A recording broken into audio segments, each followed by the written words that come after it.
Joe here with Westside Auto Pros. I know that sometimes your car can be inconsiderate and need work when you're short on cash. So here's what I'll do. When you get your car fixed at Westside Auto Pros, I'll loan you the money to pay for it. Whatever you want done, repairs, services, tires, you name it. Get your car back on the road and you won't even pay any interest for 90 days. My wife thinks I'm nuts. No interest, Joe? Are you nuts? Get your car fixed now and pay later only at Westside Auto Pros. You don't suppose she's right?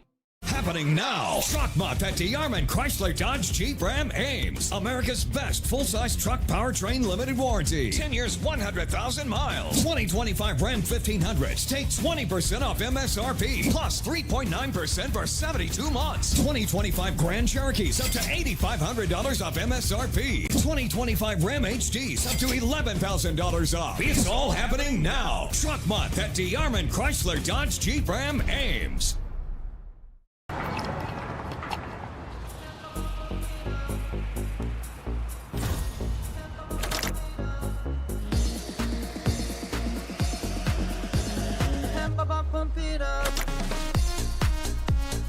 A fuel choice that even rivals can agree on? Now that's worth the hype. Cheaper, cleaner, and homegrown. Pump it up with unleaded 88.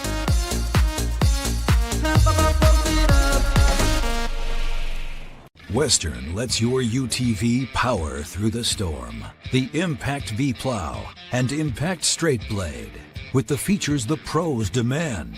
Custom tailored for your UTV. And to keep your work top-notch, rely on the Tornado UTV Hopper Spreader. Now that's a job well done. Western, more jobs done faster. Visit Truck Equipment Inc. today at truckequipmentinc.com.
In 8 days, because they play a week from tomorrow night. They get a first round bye on Wednesday where all the teams that have play-in games will play on this coming Wednesday.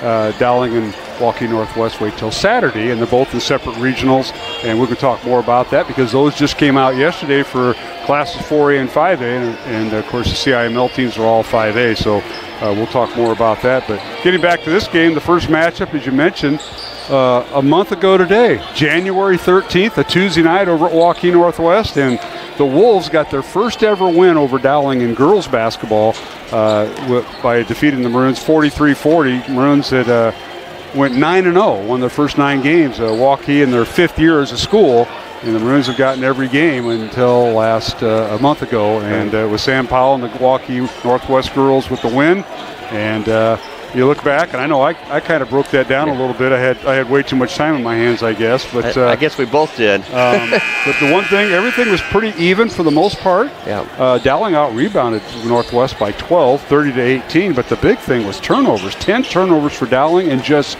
2 for Waukee Northwest a month ago. Yeah, that was critical in that game. Again, when we talked about when Dowling plays Johnston plays Northwest. You know, in the big games, it's all about possessions. You've got to make sure that each possession counts. You're only going to get so many. You're not going to have any 99, 98 games. Right. You're going to have games that each possession is critical, and you got to make sure that you take care of the basketball and get a good shot and keep the other team to just one shot.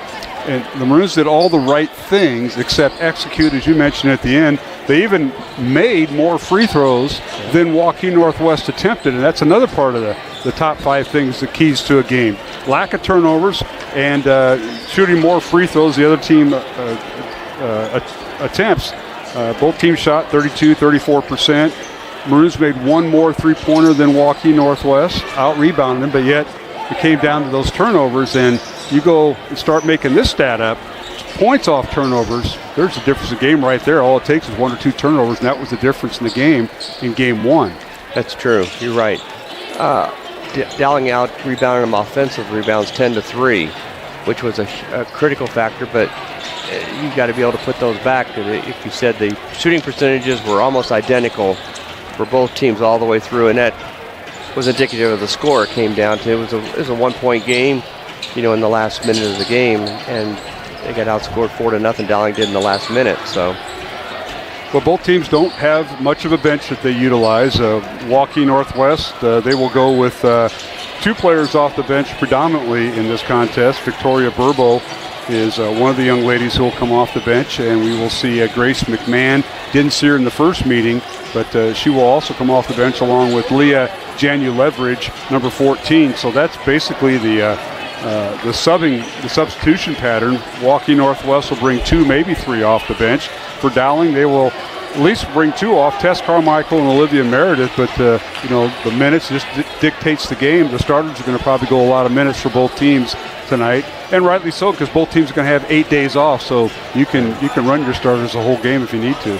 That's correct, and I think last time, if I remember correctly, Logan Vogt got in foul trouble early for Waukee, if I remember correctly, and that's when you talked about Victoria Burpo. You know, she came in and did a nice job in defending Ellie Muller. Mm-hmm. So that'll be, again, fouls are going to play a part for either team because,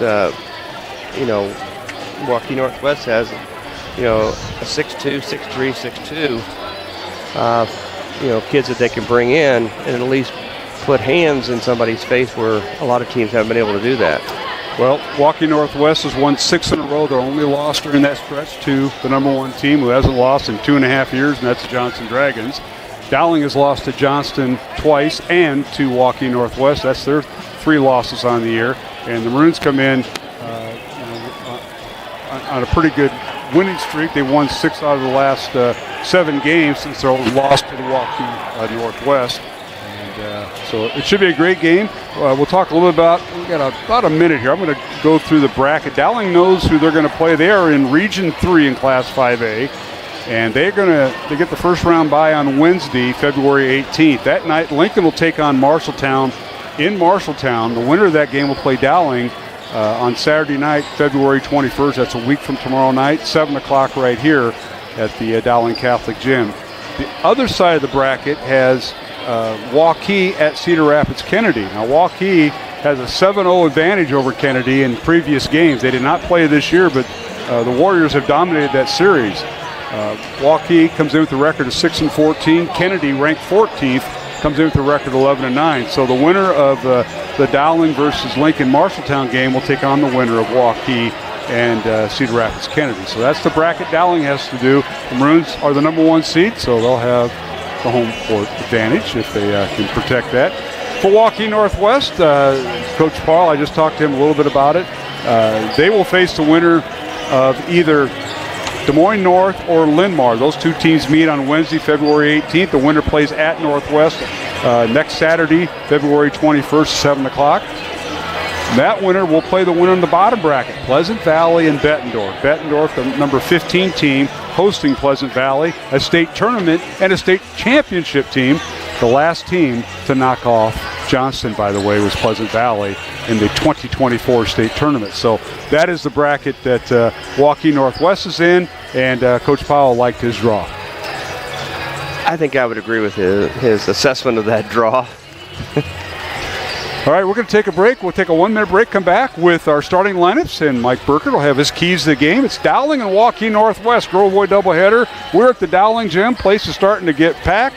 We are also going to be simulcasting tonight with CISN.TV, uploaded to the YouTube. So keep that in mind. We'll be simulcasting our broadcast, our audio with them. 105.5 FM, Iowa Catholic Radio here in Central Iowa. Alongside Mike Burkert, I am Mark Amadale. Back with more pregame and starting lineups after these messages here on the Iowa Catholic Radio Network and CISN.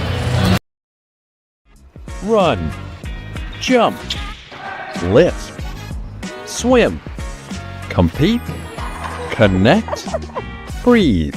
Whatever your workout, you'll find it at the Y, plus a whole lot more. Right now, you can try the Y for free. Visit any branch or online at dmymca.org. One membership, endless opportunities. Your YMCA. Ever have one of those awkward moments when a business disappointed you? You got ripped off? Didn't get what you expected? The Better Business Bureau can help you avoid these uncomfortable situations. BBB accredited businesses are honest, ethical, and reviewed annually by the BBB. Don't experience another awkward moment with a bad business. Trust the ones that operate with integrity. Look for the BBB seal. It's the sign of a better business. And find a better business anytime at bbb.org.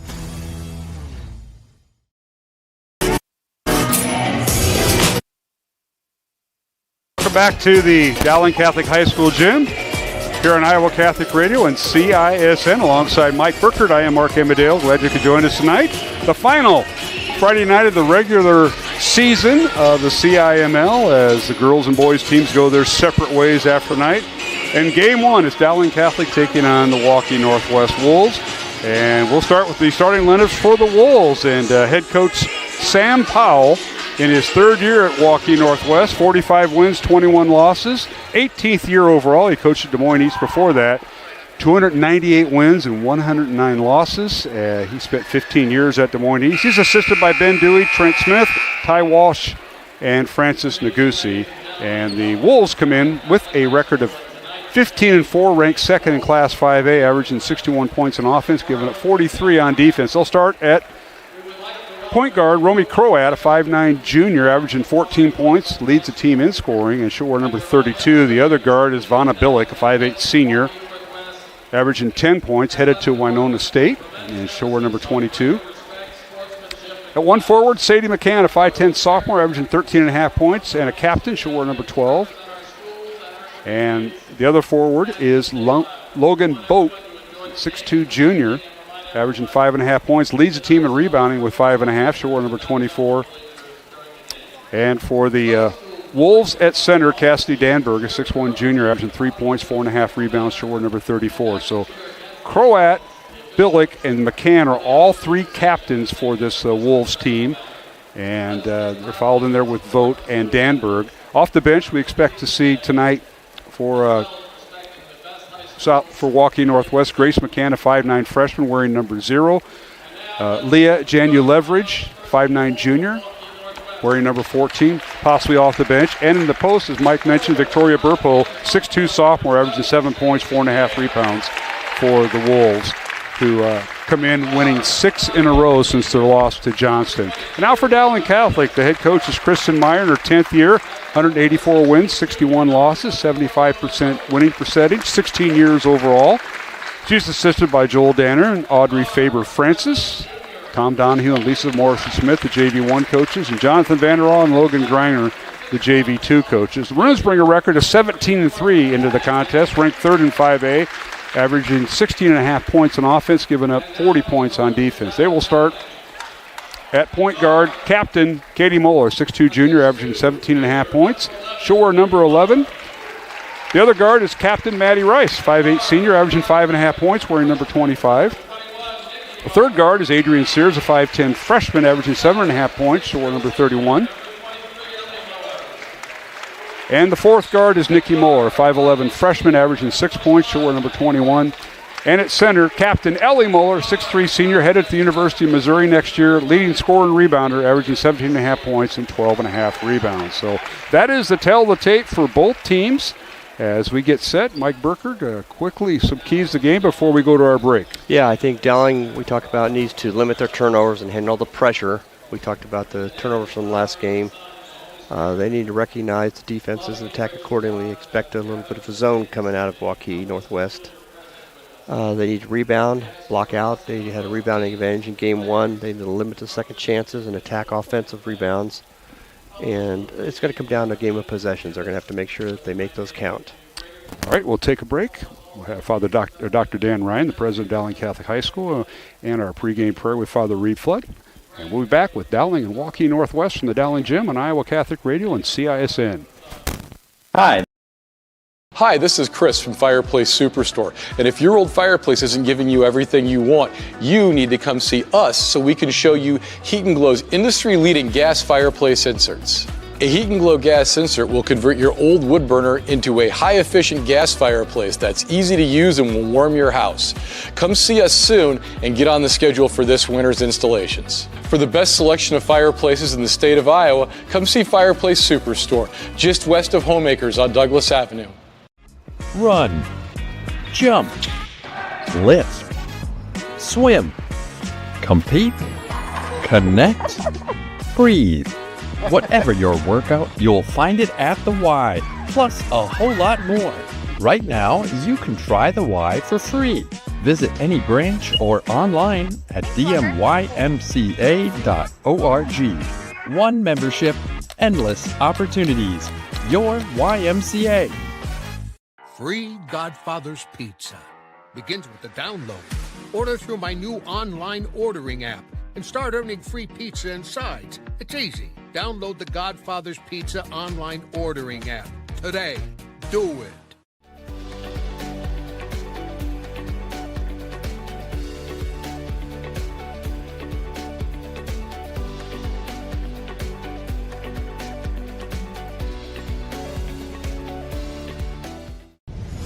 Ever have one of those awkward moments when a business disappointed you? You got ripped off? Didn't get what you expected?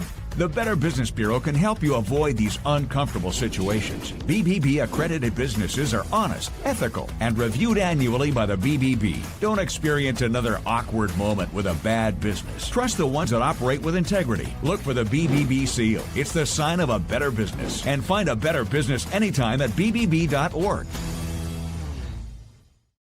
Separate ways for the postseason.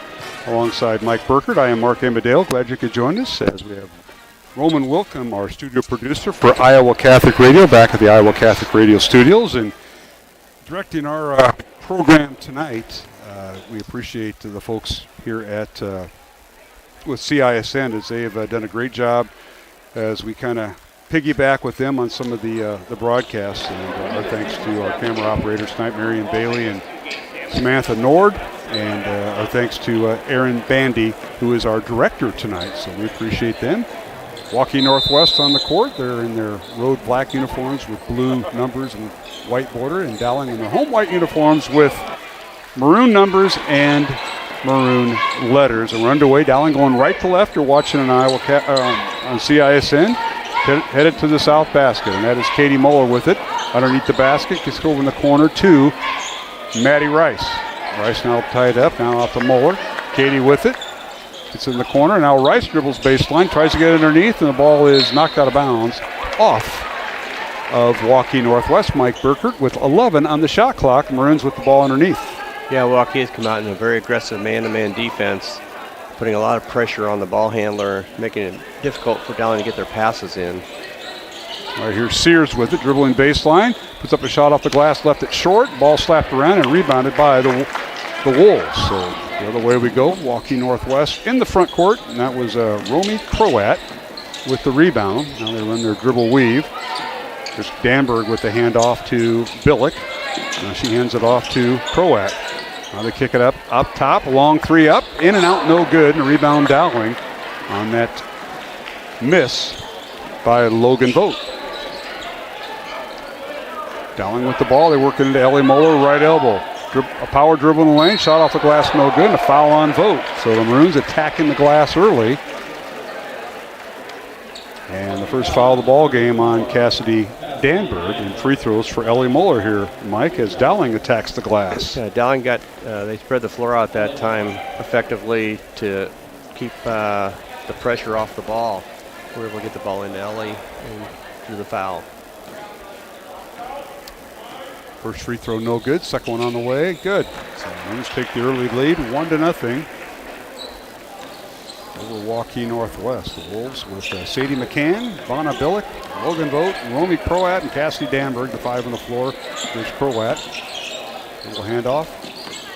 Goes to Vogt. And they work underneath. A shot off the glass. Good by Billick. Vanna Billick with the first basket gives the Wolves a 2-1 lead. Yeah, she was aggressive, taking that right at Maddie Rice for the shot. Dowling with the ball.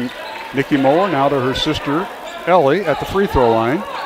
Ellie, little scoop shot underneath, good. She went right around Danberg for the basket. And that was a nice offensive move. She got to the top of the key, made two dribbles and scooped it in. Croat with it for the Wolves. Here's McCann with it. Sadie working the right side, coming off a ball screen by Danberg, won't use it. Now goes the free throw line. We get over to Vogt. Logan down the lane, layup with the left hand, good. Nice move, Logan Vogt. Headed to play volleyball at Iowa State, and nice little left-handed move there. 4-3 Waukee Northwest. And now Dowling the other way. A shot off the glass, good by Sears. Right now, both teams seem to be attacking the basket. Nobody's really shot the ball much from outside. Adrian Sears, the freshman, with the basket, and now a shot in the lane. It's no good by Croat. Ellie Moeller with the rebound. Dowling 5, Waukee Northwest 4. Now corner three by Maddie Rice, up and good. Maddie Rice with her 23rd made three of the year gives Dowling a 4-point lead, 8-4, the largest lead thus far for either team tonight with 5:15 to go first quarter. That was an important shot for her to hit. They need to find that third scorer, and if not, he can provide that from the corner on the three-point. That's excellent. And now the Wolves dump the ball in on the short corner, and Billick can't handle the pass, and it'll be Dowling basketball off the turnover, as Cassidy Danberg will check out of the Northwest lineup, and she's replaced by Victoria Burpo for the first time tonight, number 50, a 6'2 sophomore we talked about on the pregame. Burpo averaging 7 points, 4.5 rebounds, does have 12 blocks. Dowling with the ball, here's Sears with it. Dowling with 12 in the shot clock. Katie Moeller coming off a ball screen by her sister. Gets it to her sister, Ellie Moeller. Top of the key for three, up, no good. And a rebound, Croat and Northwest. Now in transition, Billick with it. Picks up her dribble. The ball tipped out of bounds. They say it went off of Logan Vogt to be Dowling basketball. Wolves had a great opportunity there, Mike, and just couldn't execute it in that low post. I know that they need to be a little patient there. They might have had a better opportunity to get the ball inside. All right, Dowling with the ball, leading by 4 at the 4:20 mark. And now underneath, Ellie Moeller, off-balance shot. It's no good against Burpo. Rebound, Wolves. Here's Croat with it in the front court. He bounced underneath to Burpo, and her shot up and good. Nice job by Victoria Burpo, the 6'2 sophomore, with a reverse layup. Yeah, she got down the floor. Ellie kind of stumbled when she got her shot up, and it was late getting back on defense, and Waukee Northwest found her for the layup. There's Katie Muller going against Vogt. Now they work on the left block to Ellie Muller. Turns in the lane, and she travels with the basketball. That'll wipe out the basket. 3:49 remaining, first quarter.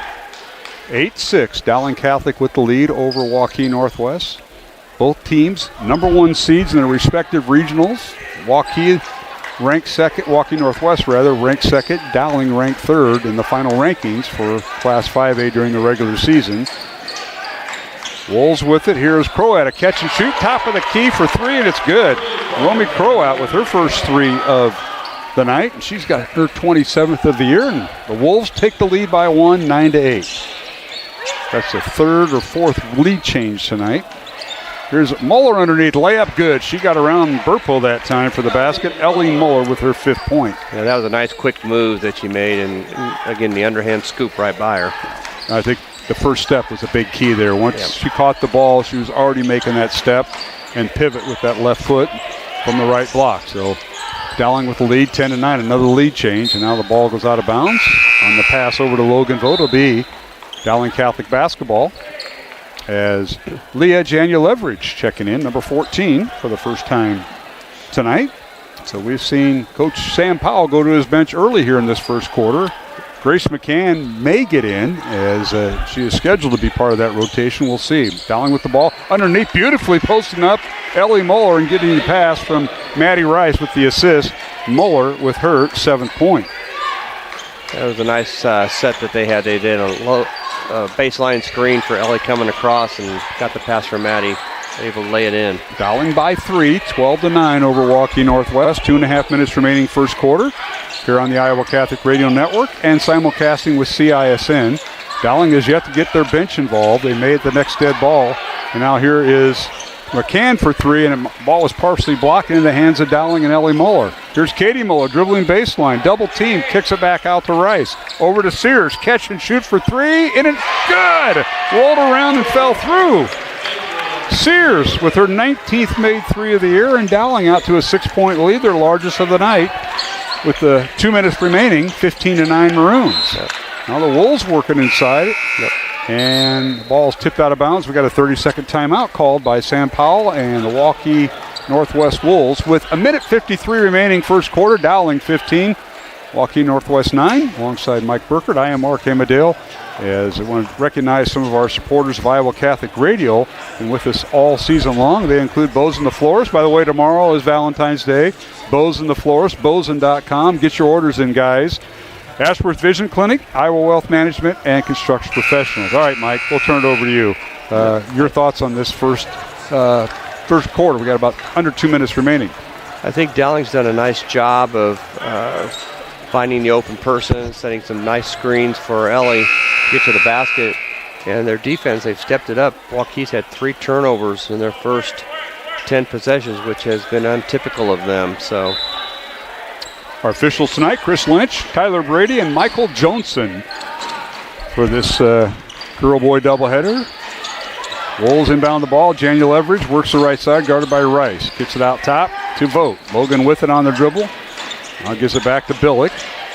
Little dribble handoff to McCann. Sadie with it. Now back out to Vogt. Logan down the lane, turns, spins, guarded by Katie Muller. Can't get the shot off. 6 on the shot clock. Here's McCann with it. They scoop it over to Burpo for 3, and it's no good. Rebound Ellie Muller and Dowling. Dowling bringing in Tess Carmichael, number 33, 5'7" sophomore, averaging just over a point and 1.5 rebounds into the contest, wearing number 33. Sitting down is Nikki Muller.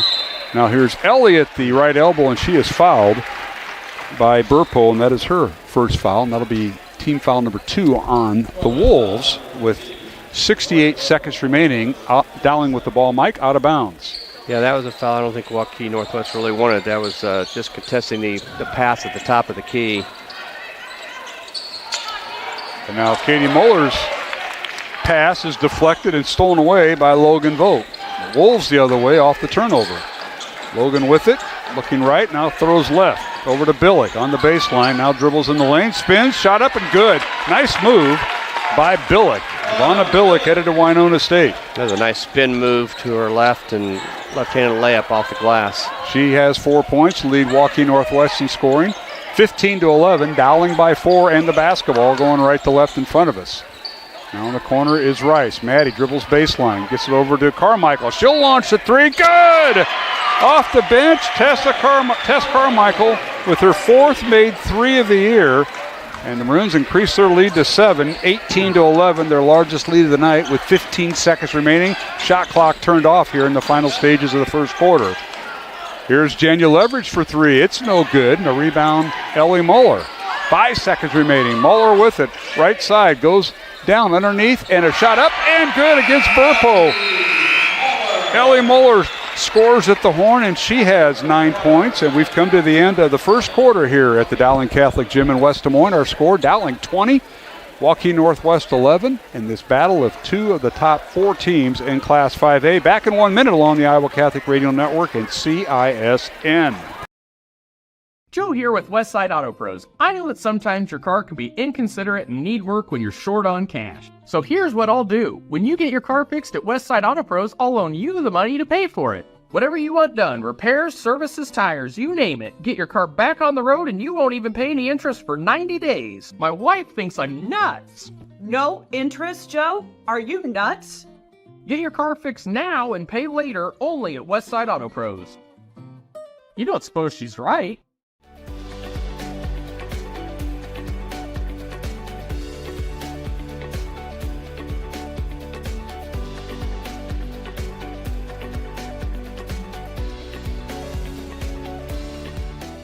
Thank you for tuning into today's broadcast. Don't forget to like and subscribe to the channel so you don't miss any of our live events. You can also follow us on X, Facebook, and Instagram in the description below for more coverage of Central Iowa high school sports and the Des Moines Menace. Now, back to the game.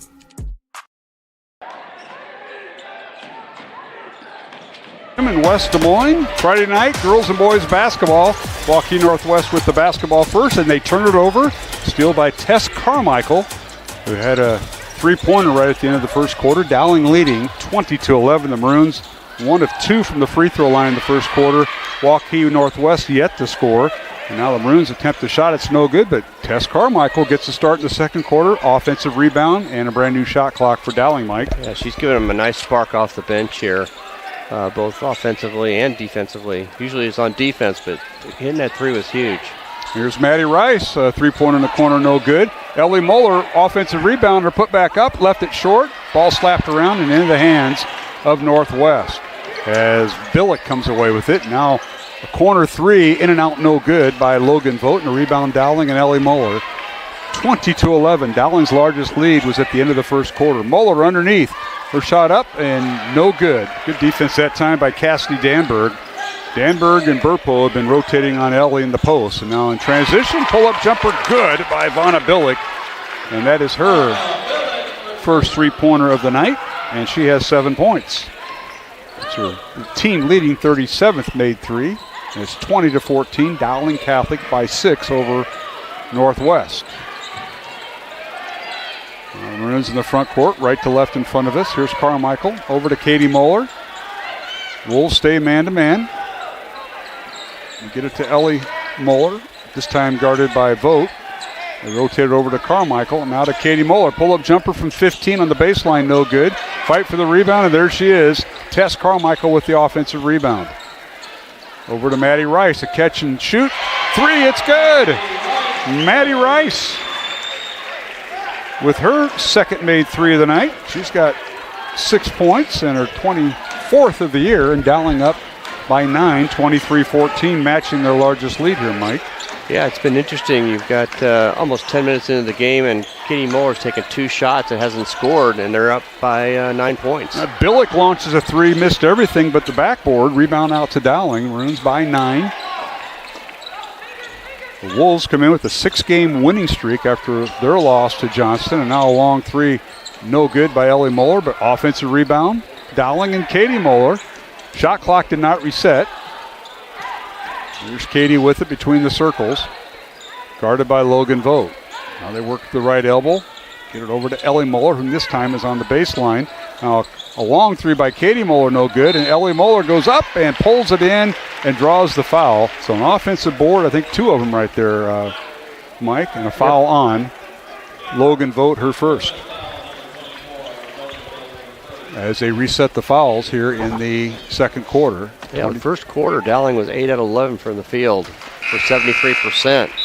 Compared to Waukee was 5 out of 10 for 50. Dowling was 3 of 4 from the three-point range. Waukee Northwest was 1 out of 4. Dowling out-rebounded them 5-3 in the first quarter. All were defensive rebounds, but we were getting a load of offensive rebounds here in the second quarter. 24-14, Dowling by 10. Make it 11 as a free throw is good by Ellie Muller. Makes them both, and she has 11 points. Maroons are 3 out of 4 at the free throw line in the contest. 25-14. Dowling with the lead.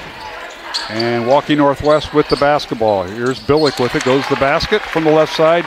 It shoots and scores.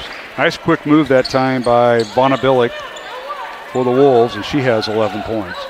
Or 9 points, excuse me. 9 points for Billick. 25-16 Dowling, as we're under 4.5 minutes. Now a backdoor cut, layup good. Ellie Muller to pass to her sister Katie, who got loose on the baseline. That was a miscommunication on defense. Waukee Northwest was in a 2-3 zone, but the bottom person forgot and thought it was man-to-man and left her spot. All right, with the basketball is Burpo. Top of the key, it goes to Billick. Now they get it to underneath, and a running jumper good by McCann, Sadie McCann, with her first basket of the night. 27-18 Dowling as we approach the 4-minute mark of the second quarter.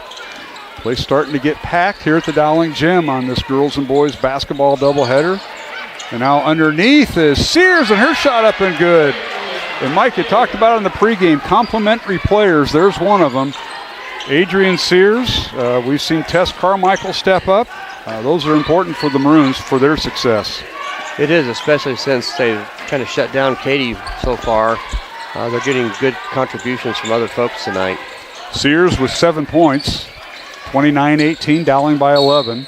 And now we've got a whistle and a foul on Dowling. That'll be on Adrian Sears. That'll be her first team foul on the Maroons here in the second quarter. Both teams with a foul apiece with 3.5 minutes to go here in the second quarter. Substitutions.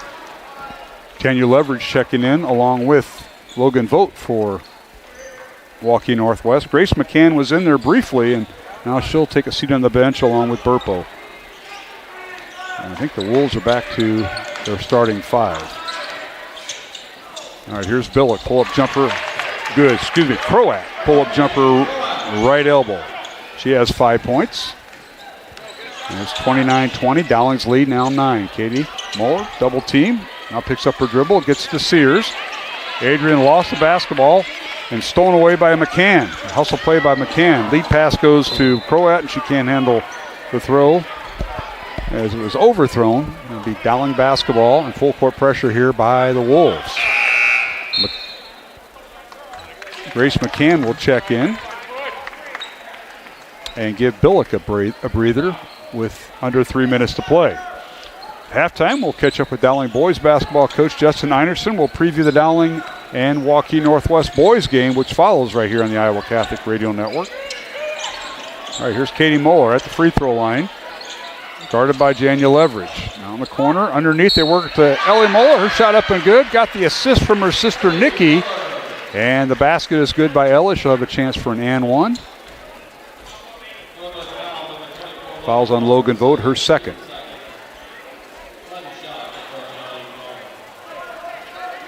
.13 points now for Ellie Muller, and the free throw good. So she completes a traditional three-point play, has 14 points to lead Dowling, and Maroons by 12, 32-20.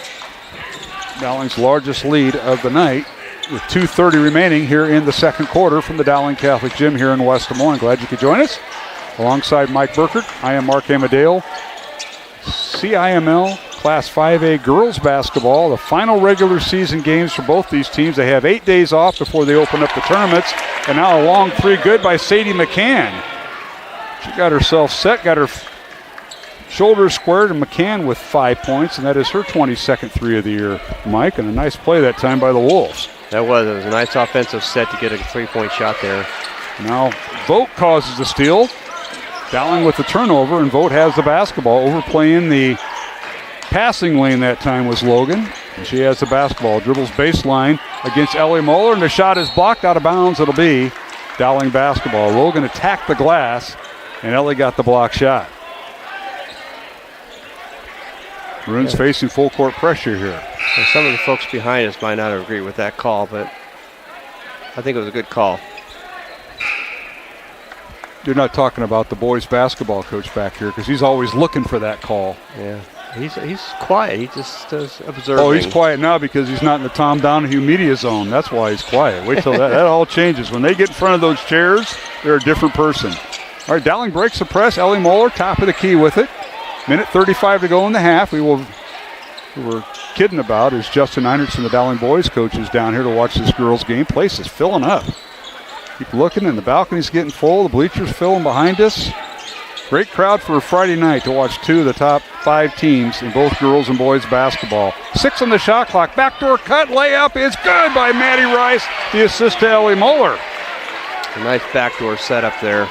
Rice with her 8th point. Another complimentary prayer. Her and Sears contributing tonight. All right, here's Danberg with it. Now they leave it. A long 3 for Billick. It's no good. Rebound, Katie Muller.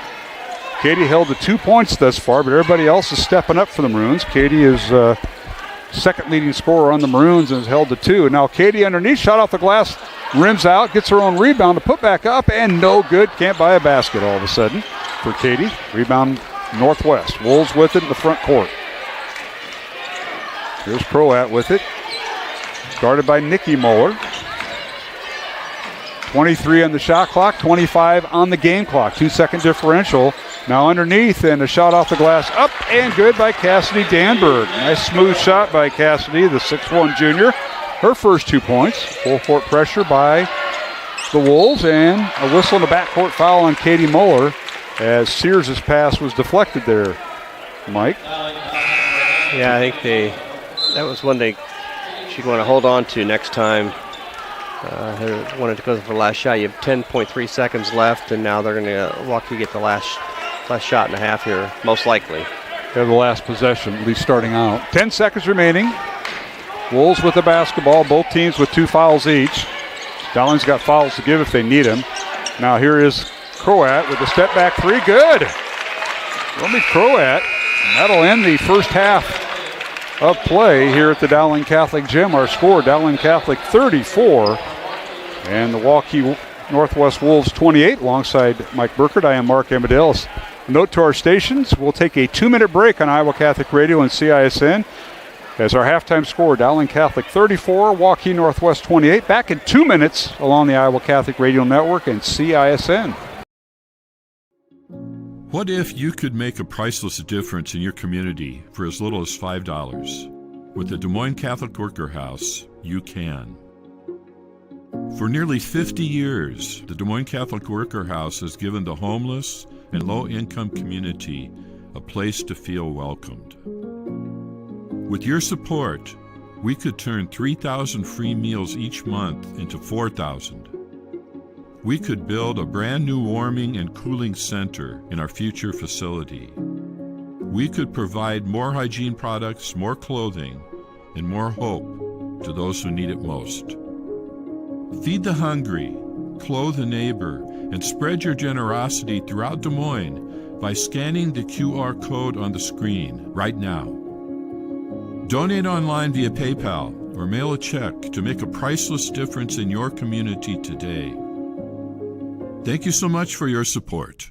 3, 2, action! Wilson Toyota in Ames is unlike any other car dealership in Iowa. At Wilson Toyota, we give you a financially rewarding, time-saving, and stress-free car buying experience. Earning your confidence with a value-oriented customer experience is what thousands of customers have come to understand as the Wilson experience. She's getting better at this, making me so proud. Wilson Toyota, home of the Wilson experience. Iowans are working hard, But high prices make it even harder to keep food on the table. Record numbers need help. Your neighbors, your friends, your community. Stopping hunger starts here. Thank you for tuning into today's broadcast. Don't forget to like and subscribe to the channel so you don't miss any of our live events. You can also follow us on X, Facebook, and Instagram in the description below for more coverage of Central Iowa high school sports and the Des Moines Menace. Now, back to the game. At the Dowling Catholic Gym, Friday night high school girls and boys basketball in the Central Iowa Metro League Conference alongside Mike Burkert. I am Mark Amadale as Dowling girls leading at halftime 34-28 in a battle of two of the top 5 teams in Class 5A girls. Maroons ranked 3rd, Waukee Northwest ranked 2nd, and now I'm joined by Justin Einertson, the Dowling boys basketball coach, taking on Waukee Northwest for the 2nd time this year. And Coach Einertson, thanks for joining us. Best of luck to you and the Maroons tonight. Appreciate you stopping up. Good to be here. Great atmosphere, great vibe. Dance team's out there killing it, ready to go. Yeah, and you just get the old scouting report out. Okay, Waukee Northwest, let's see. Oh, Colin Rice and Landon Davis, they are giant killers. They were the first meeting when they knocked the Maroons down by 20, but they got a lot of complimentary players. I was impressed with Heitland, but this Nash Kukin, he can shoot. And this Isaiah Oliver, I'll tell you what, I think he led the team in assists that game where he came out of nowhere, didn't score a whole lot of points. So they got a very complimentary team under head coach Brett Watson, coach. Yeah, Oliver's dad, Dean, was an assistant at Wisconsin. And nights like this, I wish he still was. But, yeah, Isaiah's been a great compliment to them because they have 2 really good shooters and 2 really, really, really good post players. So it's basically like the perfect team on paper. So it's a good chance for us to see where we're at, see if we got better over the last 3 weeks, and we feel like we did. Oh, you're on a run yourself. A nice win over Southeast Polk, and a week ago over 10th-ranked Ankeny. I think they moved up. They lost and moved up in the rankings. So credit there were some to conversations about that around Isn't the that area. something? Yep. Urbandale student section had a couple thoughts last I'll night. bet they did. That was a great game too. That was. But let's talk about your team a little bit. We know that Evan Mitchell will not play for a while. They're kind of hurting the post there, so Evan will not play. But you got other kids that stepped up, and they certainly did against Southeast Polk in a game that you pulled away from late on Tuesday night. Yeah, I'm not sure if we came out with the exact fire we wanted. We actually had an early lead and then let it slip, just went cold for a while. And then we're really, really sharp in the 3rd quarter, which has kind of been our time through the course of this year. So that was nice to see. You know, you always want to get 32 great minutes. We didn't quite get that on Tuesday, so hopefully we get it tonight because we'll need all 32 of them. Yeah, your bigs did a good job the first time you played Waukee Northwest, and others had the complimentary players didn't step up, and I think Waukee Northwest had a lot to do with that. And tonight, that's got to change. Your bigs are playing well above the rim. They're rim protectors and they're rim extenders. They love to play up there, Charlie Crane and Alfred Coley, but everybody else has to step up. And I think Noah Martins is really starting to quarterback this team. The last 2 games, he's been my MVP because the way he runs the team. Yeah, I feel good about what the bigs are doing. The guards are doing a great job of getting the ball into them and playing off of them. I think it's a big night for our wings offensively. You know, we know what we're going to get defensively from Nate and Maddox, from Gio. On the defensive end, what kind of boost can we get from them offensively? Because, Colin Rice went off in the first game. He scored 34. If you take that down to a more manageable number and our wings beat their wings, I think we're in pretty good shape. So, there were a lot of things we took from that film that I think made us better. It made us better going in that Friday night and beating Urbandale on the road. That was a really big win for us, and a lot of that came from what we experienced on Tuesday. We're visiting with Justin Einertson, Dowling boys basketball coach, previewing Game 2, Dowling and Waukee Northwest here at the Dowling Catholic Gym. Alongside Mike Burkert, I'm Mark Amadale. And Coach Burkert, you got a special question for Coach Einertson. We love to ask for this on Iowa Catholic Radio because he spends all day. He doesn't go to the golf course. He just I know spends he doesn't all day. chat GPT it, so I appreciate that. Yeah, don't do that. Hopefully you're okay with the questions I ask. Always. Okay. One of the first question I've got for you is, it's important as a coach you want to control the game tempo.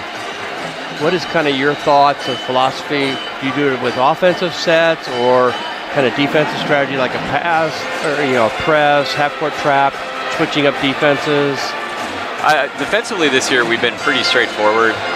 Coach Nicholson and Coach Young have done a great job with their scouting and defensive plans. I really handed all that off to them, and they have the same thoughts I do, which is great. You know, there might be something I say in passing, but most of the time, if they want to speed it up with a 1-2-2 or, you know, what we call 5, which is our full court man, they have the freedom to do it, and it's always well timed. Offensively, I think we're doing both this year. You know, last 2 years we've been a pretty high octane team. And this year with 2 bigs, we just don't have the space we used to have. That's because bigs tend to have more help in the lane naturally because they tend not to be 40% three-point shooters. They tend not to be great off the dribble in comparison to guards. So with that said, we have controlled tempo a lot more, especially with the lead with set plays. But I really believe in both. You know, I would love to go out there and try to score 80 points every night, but with 2 bigs, if we can shoot 55 or 60% from the field like we did the other night, we know we're going to be in a really good position. Cool. All right, well, Coach, we look forward to talking to you at the end of the night. Hopefully that's good on Friday night. Last girl-boy doubleheader of the year. Oh, wow, yeah. You go your separate ways. After night, you got a game tomorrow. Turn around and play Norwalk right here at noon. I'll try to make it, but we're not going to be on radio. I'll try to make it, so we'll see how that goes. Well, just pretend. Just sit up here and pretend. Pretend, yeah.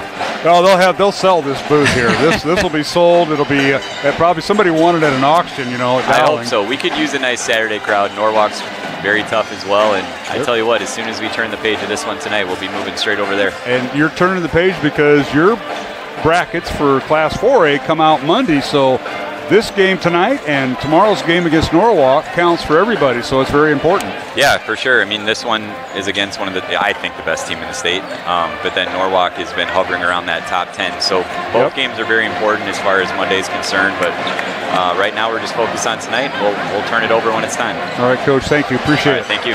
Justin Einertson joined us here at halftime alongside Mike Burkett. I am Mark Amadale. We'll return to the Dowling Gym after this 1-minute break. 34-28, the Dowling girls lead Waukee Northwest here at halftime of Game 1. We'll return after this 1-minute break on Iowa Catholic Radio and CISN. Joe here with Westside Auto Pros. I know that sometimes your car can be inconsiderate and need work when you're short on cash. So here's what I'll do. When you get your car fixed at Westside Auto Pros, I'll loan you the money to pay for it. Whatever you want done, repairs, services, tires, you name it. Get your car back on the road and you won't even pay any interest for 90 days. My wife thinks I'm nuts. No interest, Joe? Are you nuts? Get your car fixed now and pay later only at Westside Auto Pros. You don't suppose she's right?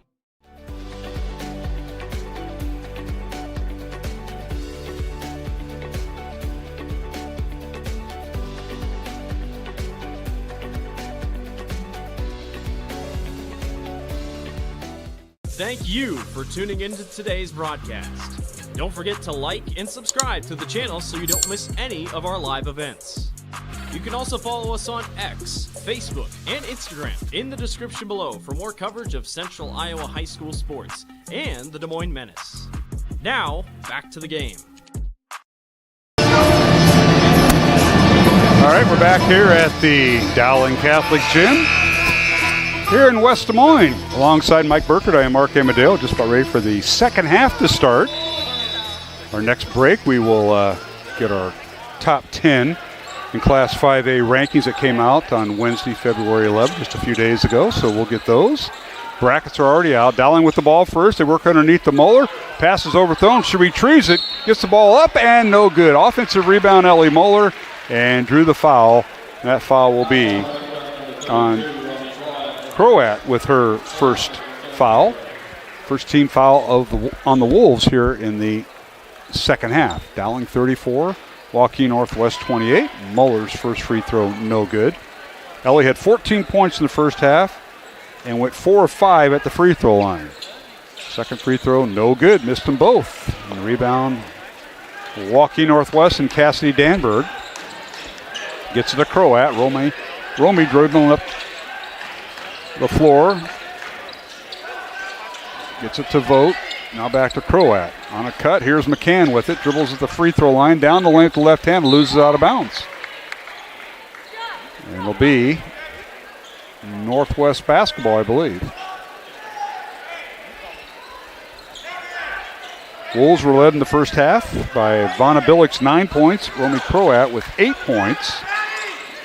5 points for Sadie McCann. Now the corner three up and good by Ivana Billick. She now has 12 points. That's her second three of the night, 34-31. Dowling's 12-point lead now down to 3 as we're underway here in the third quarter, approaching the 7-minute mark. We'll get our first half stats here in a moment. Dowling in the front court with the basketball. Both teams back to their starting 5. Here's Nikki Muller. Little help defense that time by Croat, and she loses the basketball. Here comes the Wolves in transition. Croat in the corner to Vogt. Gets cut off by Katie Muller. They work underneath, and a shot up, and it's blocked by Ellie Muller. Croat had her shot blocked by Ellie, and a rebound out to Dowling and Katie Muller. Katie, step back three. It's up, off the back iron, no good, and a rebound Vogt and the Wolves. Logan in the front court. Lisa for Romy Croat, who had 8 points in the first half. McCann had 5 points. 2 points each for Cassie Danburn and Victoria Burpo. And Croat shoots and scores again. She now has 11 points. Yeah, Waukee's come out and buried a couple threes here to turn that game around. Croat with another 3, and it's tied at 34. Now a corner 3 by Nikki Muller is no good, but out of bounds off of Waukee Northwest. Mike, let's go ahead and start the halftime stats. Yeah, for the second quarter, Dowling shot 33%, 5 out of 15 overall. For the first half, 13 out of 26, 50%. They were 4 of 9 from the 3-point range, 4 of 5 free throws. They had 16 rebounds, 7 offensive, 9 defensive rebounds, had 5 turnovers. Waukee for the half was 12 for 21, 57%, 4 of 9 from the 3-point range. They were 7 of 11 for 64% in the second quarter, and they matched Dowling's 5 turnovers in the first half. Dowling unofficially 4 or 5 at the free throw line in the first half. Waukee Northwest yet to attempt a free throw. Dowling with the ball looking for their first score of the second half. We're tied at 34, and underneath, Katie Muller with the shot with the left hand, no good, drew the foul. I think they're going to get Vogt for the foul. We'll see what Tyler Brady says. It'll be Logan Vogt's third foul. Our officials tonight, Chris Lynch, Tyler Brady, who I mentioned, and Michael Johnson. And Katie Muller at the free throw line. First one good. That's just Katie's third point of the night. There's 1 field goal back in the second quarter, and Dowling was led in scoring by Ellie Muller's 14 points in the first half. Maddie Rice with 8 points. 7 points for Adrian Sears. 3 points for Tess Carmichael off the bench for the Maroons. And Katie Muller with 2 points, makes both free throws, now has 4. Nikki Muller did not score in the first half for the Maroons. And Dowling out to a 2-point lead, 36-34. Wolves with it. There's a shot in the lane. It's no good. Offensive rebound, McCann. And underneath the left hand, her shot's no good. And a whistle and a foul on Dowling. And it'll be on Katie Muller, her second foul. And free throws coming for the Wolves. And Sadie McCann, who has 5 points in this contest, will get 2 free throws here, Mike. Yeah, after that spurt that Dowling had to kind of start this into the first quarter and beginning of the second quarter, Waukee's come back and made it in the type of game that we thought it would be. A real tight, contested. Possessions are going to count here. Sadie's first free throw is good. Second one on the way, also good. She has 7 points. And the Wolves now 2 for 2 at the line tonight. That's her first 2 free throw attempts. Full court pressure by Waukee Northwest. Dowling gets to Sears across the timeline to Rice. Now the Wolves will drop back to man-to-man defense. 36 all. 5:15 to go here in the third quarter. Number 2, Waukee Northwest. Number 3, Dowling Catholic in this Class 5A girls contest from the Dowling Catholic gym. Play starting to fill up. Here's Ellie Muller, right block. Puts it up, and her shot is up and no good. And rebounded by Cassidy Danberg. Good job by that young lady, a 6'1 junior. Yeah, she didn't give in to her there and made it a difficult shot. Was able to block her out and got the rebound. All right, Janya Leverage in the lineup. Leah gave up the ball, gets it inside to the post player Danberg, and her shot is up and no good. The rebound comes out to Dowling. Tied at 36 with 4:30 remaining. Here's Katie Muller, guarded by Janya Leverage. Underneath, Muller with a little Euro step. Her shot no good and tipped out of bounds off Janya Leverage. It'll be Dowling basketball with 22 on the shot clock. I think to those that aren't familiar with that Euro step, it looks like a travel, but it was a good offensive move by her. Just didn't get the shot to go down. Did I not say Euro step? But they didn't hear me. I got to yell a little louder for the folks behind me. Yeah, people behind us were yelling travel. Well, one of the guys is right behind me is going to be our guest between games, and that's just a heads up. We were going to have a between games guest, and that is Pete Peterson. He's one of the officials, retired official, but he's out evaluating these guys, and we're going to talk about officiating and the need for it, and if you're doing it, what you do to get better, and Pete's going to visit with us between games, so we will have a short post game from this girls contest. Right now, lid on the basket, tied at 36, and now underneath, a shot off the glass, good by Janya Leverage, and a foul on Dowling, as they will count the basket, and Katie Muller with her third foul. And a timeout called by Dowling. And I think Coach Meyer wants a full timeout with 3:54 remaining here in the third quarter. We'll take one with them. Waukee Northwest 38, Dowling 36. We'll take a 1-minute break along the Iowa Catholic Radio Network and CISN. Iowans are working hard, but high prices make it even harder to keep food on the table. Record numbers need help. Your neighbors, your friends, your community. Stopping hunger starts here. Thank you for tuning into today's broadcast. Don't forget to like and subscribe to the channel so you don't miss any of our live events. You can also follow us on X, Facebook, and Instagram in the description below for more coverage of Central Iowa high school sports and the Des Moines Menace. Now, back to the game.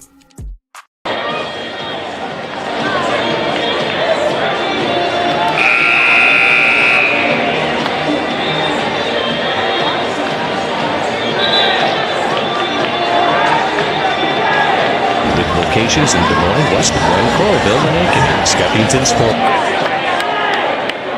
Thank you, Skeppington's Formal Wear, for your...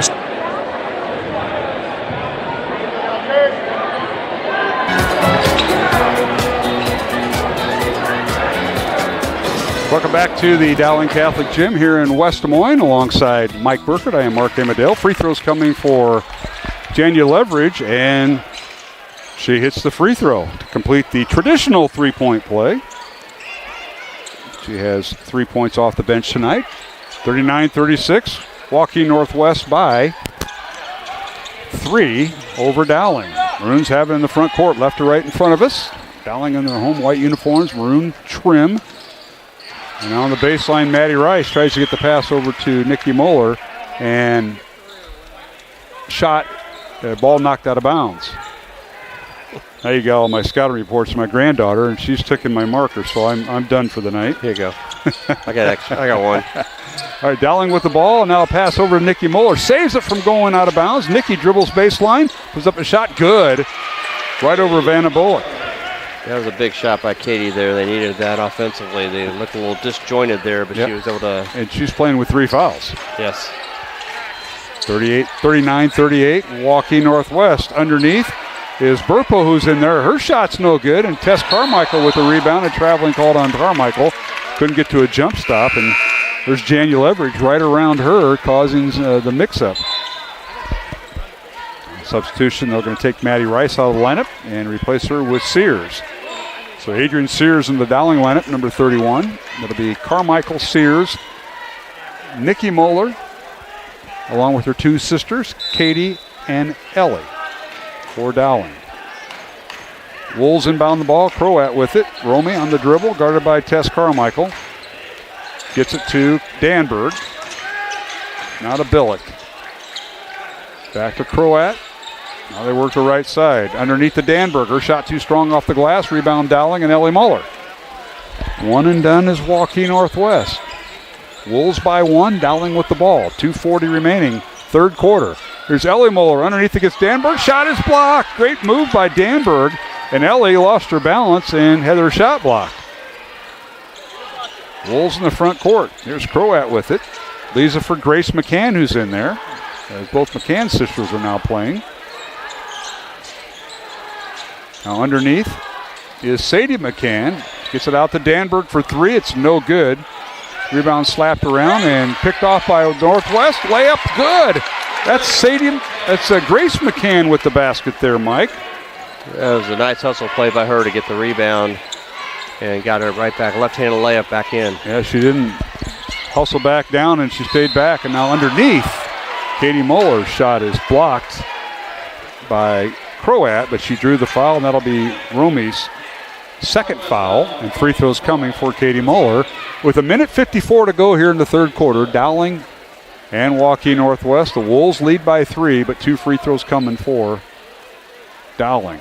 First one up and good by Katie Muller, who has 5 of her 7 points here in the third quarter. Tonight's game on Iowa Catholic Radio brought to you in part by Fast Signs and Clive, Skeffington's Formal Wear, Catholic Tuition Organization, and Construction Professionals. Both free throws now good as Katie Muller hits them both.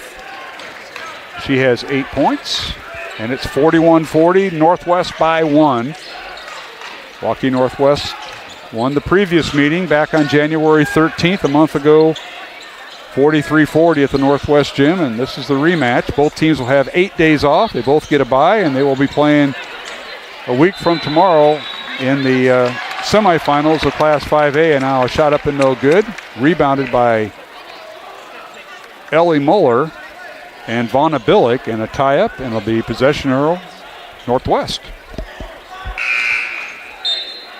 As Logan Vogt checking back in the lineup for Northwest, replacing Grace McCann. Croat throwing it in. Gets it to Vogt. Left wing to Danberg. Cassidy dribbles to the left elbow. Leaves it for Croat, and a whistle and a foul called on Dowling. And that'll be on Sears, her second. And 3 free throws coming as Croat was behind the arc. And 3 free throws coming for Romy, who has 11 points tonight for Northwest. Billick leading the way with 12 points for the Wolves. First free throw good. Want to thank Iowa Wealth Management, Ashworth Vision Clinic, and Bozen the Florence. Valentine's Day is tomorrow, gentlemen. Second free throw no good by Croat. Bozen.com. That's the best advice I can give anybody right now. Tom Bozen and the folks there will take care of you. Third free throw is good. So she goes 2 for 3 and has 13 points, does Romy Croat. And we've got a full timeout. We'll take it with them. Minute 23 remaining here in the third quarter. It's 43-40. Waukee Northwest leads Dowling. Back in 1 minute along the Iowa Catholic Radio Network and CISN. Iowans are working hard, but high prices make it even harder to keep food on the table. Record numbers need help. Your neighbors, your friends, your community. Stopping hunger starts here. Thank you for tuning into today's broadcast. Don't forget to like and subscribe to the channel so you don't miss any of our live events.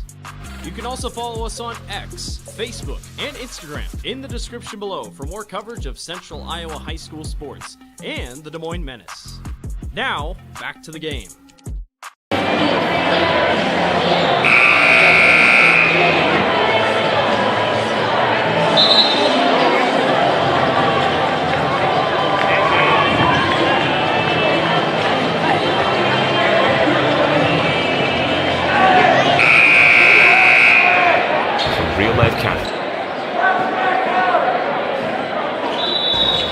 KIHS, Perry.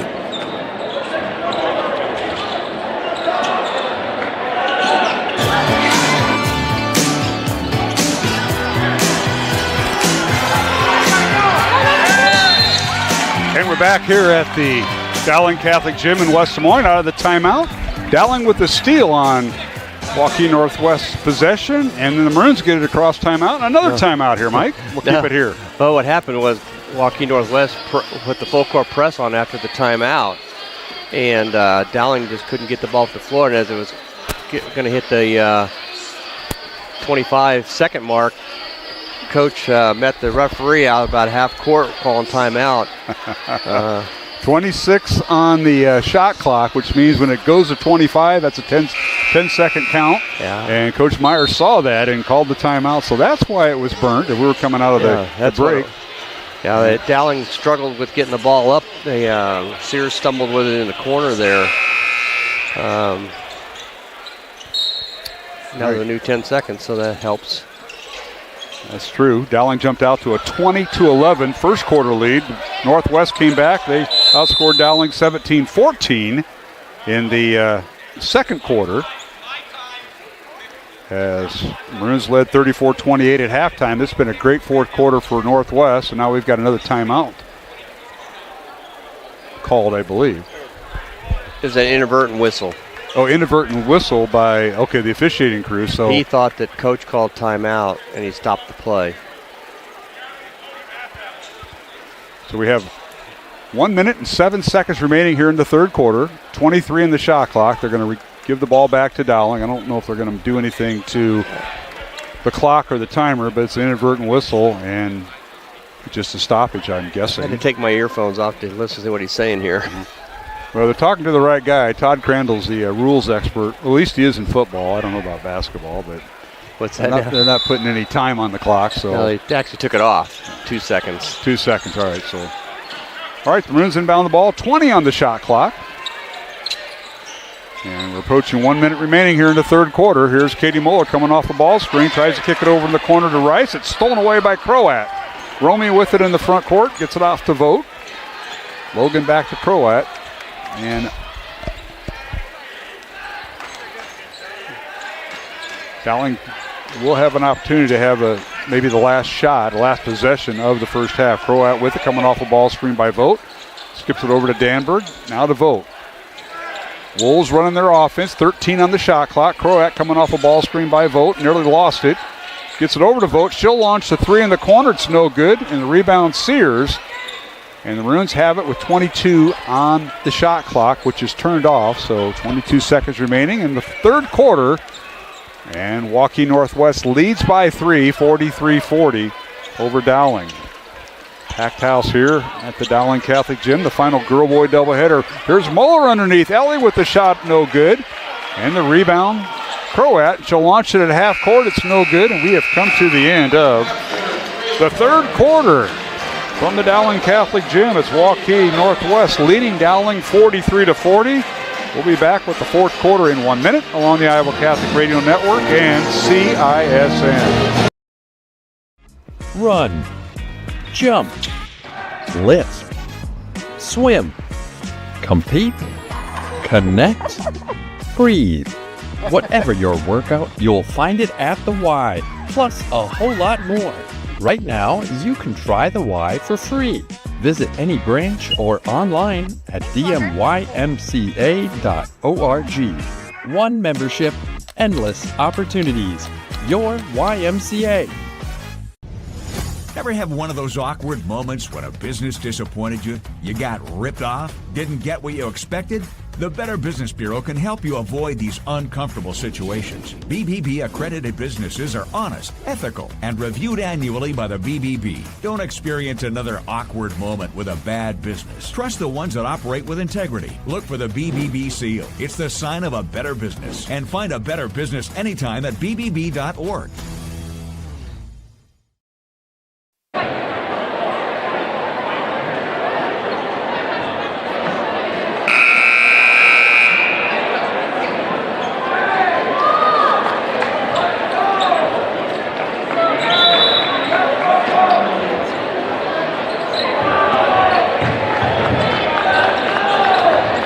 Welcome back to the Dowling Catholic Gym, underway here in the fourth quarter. Wolves with the lead, Dowling with the basketball. Here's Sears with it for the Maroons. Gets it over to Maddie Rice for three. Good! Corner three, left side. Maddie Rice with her 11th point. That's her first basket of the second half. And the Maroons have tied the game at 43 all as we're underway here in the fourth quarter. Right to left, Waukee Northwest. Underneath Danberg, her shot too strong off the glass. I think she was anticipating an Ellie Muller block shot, and a rebound out to Dowling, Mike. Yeah, she went flying by her there and didn't realize she was wide open all of a sudden. Tied at 4-3. Here's Sears, uncontested layup, good!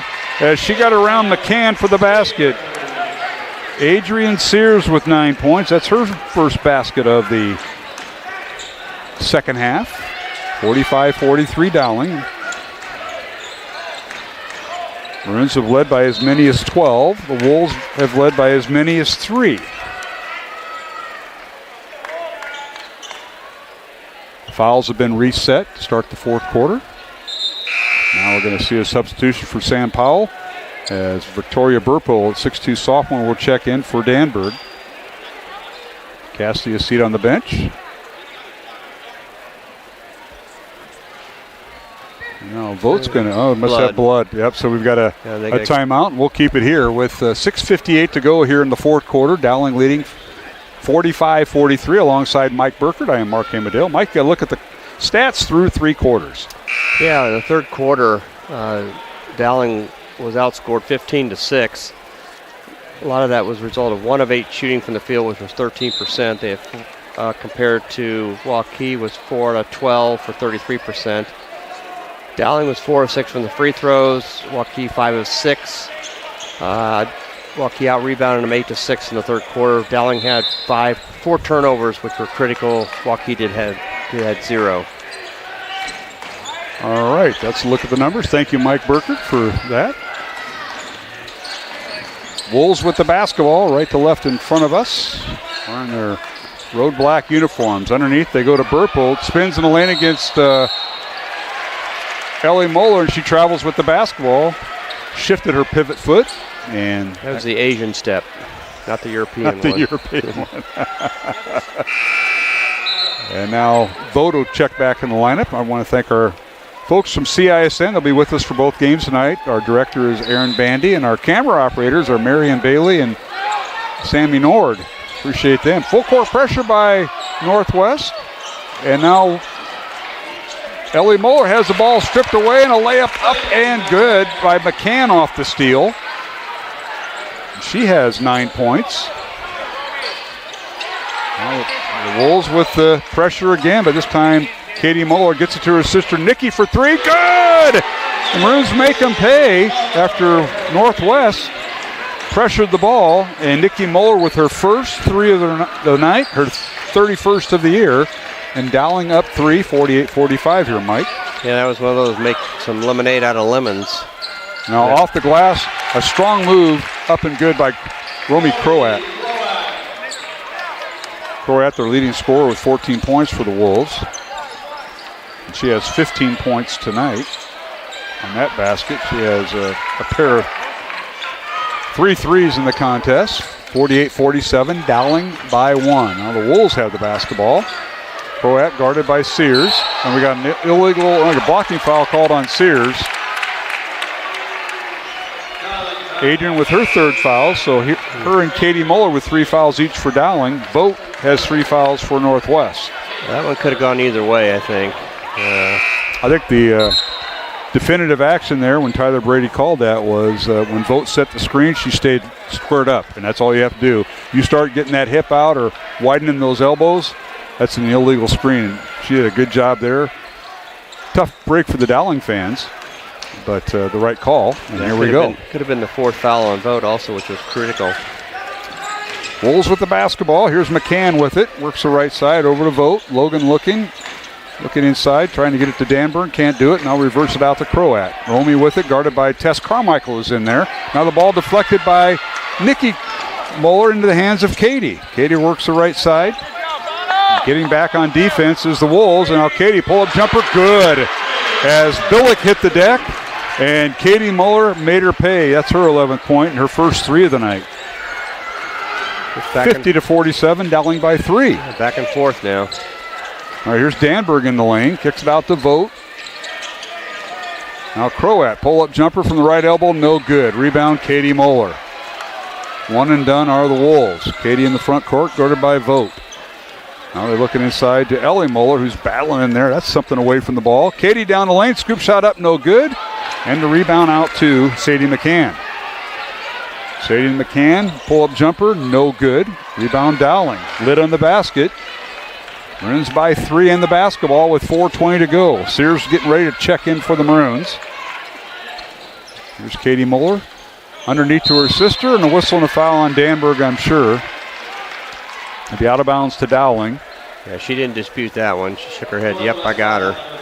So Danberg with her second foul. First team foul on the Wolves here in the fourth quarter. Dowling with one team foul. Sears back in the lineup. Carmichael on the bench. And it'll be a full timeout. We'll take it with them. 4:15 to go here in the fourth quarter. Our score, Dowling Catholic 50. Waukee Northwest 47 alongside Mike Burkert. I am Mark Amadale, back with more on the Iowa Catholic Radio Network and CISN. Iowans are working hard, but high prices make it even harder to keep food on the table. Record numbers need help. Your neighbors, your friends, your community. Stopping hunger starts here. Thank you for tuning into today's broadcast. Don't forget to like and subscribe to the channel so you don't miss any of our live events. You can also follow us on X, Facebook, and Instagram in the description below for more coverage of Central Iowa high school sports and the Des Moines Menace. Now, back to the game.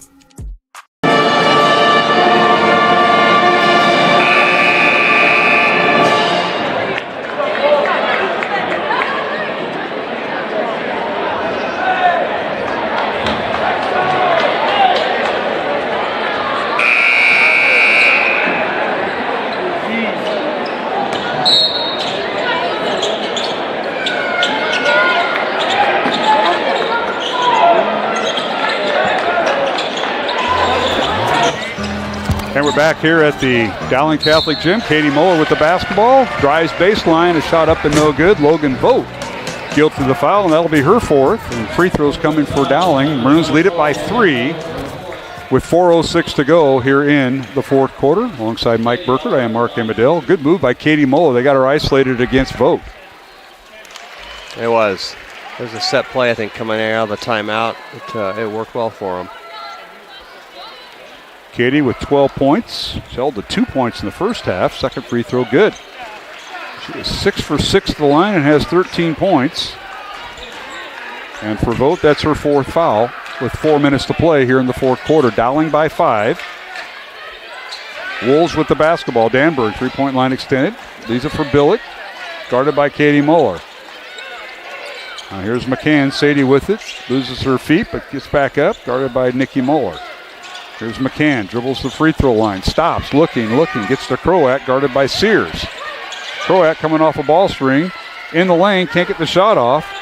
4 on the shot clock. Underneath, the shot blocked out of bounds by Moeller, and it'll be a shot clock violation, so Katie Moeller, or check that, Ellie Moeller gets credit for the block shot, and Dowling gets credit for forcing a turnover on the shot clock violation. That was really good defense by Dowling Catholic that time. Didn't allow an open shot and got the shot clock to run out. 3:30 remaining here in the fourth quarter. Dowling 52, Waukee Northwest 47. Dowling ranked third, Northwest ranked second. Corner three by Nikki Moeller, no good. The Maroons break the press. Croat comes out the rebound. Romy in the front court. Gets it out to McCann, left wing. Guarded by Maddie Rice. Dowling stays man-to-man now. Danberg with it, spins in the lane against Moeller. Her turnaround shot, good. Gets the back of the rim. And Danberg with her fourth point tonight. 52-49 Dowling. The ball tipped out of bounds by Northwest. They bring on that press, and the Maroons have had trouble with it at times. As Katie Moeller will inbound the ball, they get a brand new 10 seconds to get it across the timeline. Dowling does. And a whistle and a foul as Croat fouls Sears. Adrian took a shot to the jaw. Croat her third foul. It's a 13 foul on Waukee Northwest. Dowling has 1 in the fourth quarter so far. Now the Maroons inbound the ball. Maddie Rice gets it in. Now they swing it over to Sears, dribbling baseline. As the Wolves switch, they get it out to Rice for 3. It's no good. Fight for the rebound, and tracking it down is Jania Leverage, who's in there. Leah Jania Leverage dribbles across the timeline, 5'9" junior. Has been injured part of the year with an ankle injury, played in 5 games, and then has responded. Now they lead it inside to Croat, and the ball tipped out of bounds. Off of Northwest, it'll be Dowling basketball, and here's the press coming by Sam Powell's group. Maroons leading by 3 with 2:20 to go. Let's get it into Ellie Muller, back to Katie Muller. They keep the ball in the center of the court. Now to Sears. Adrian, a power dribble, gets it down to Ellie Muller. 20 on the shot clock, so Ellie spins in the lane, double team, kicks it out to Maddie Rice for three, up, in and out, no good. Fight for the rebound and coming away with it, Nikki Muller, the weak side rebound, and Dowling a brand new shot clock. Here's Maddie Rice underneath to Ellie Muller. Shot off the glass, no good, gets her own rebound and is fouled, and free throws coming for the Maroons, and that was quite a flurry there offensively for Dowling. And that foul will be on Romy Croat. That's her fourth foul. With 1:47 remaining in the fourth quarter, Dowling by 3 and free throws coming for Ellie Muller. First one up and good. So Ellie went 4 of 5 in the first half and was 0 for 2 here in the second half. Now she's 1 for 3. First one up and good. And she is, that's her first points of the second half, has 15 points. Second free throw for Ellie. In and out, no good. Fight for the rebound. Out of bounds. The state went off of Katie Muller. And it'll be Northwest possession. Dowling by 4 with 1:45 to play. Timeouts remaining. Maroons have 3. Waukee Northwest has 2 remaining. Northwest with 4 team fouls here in the fourth quarter. Dowling with 1.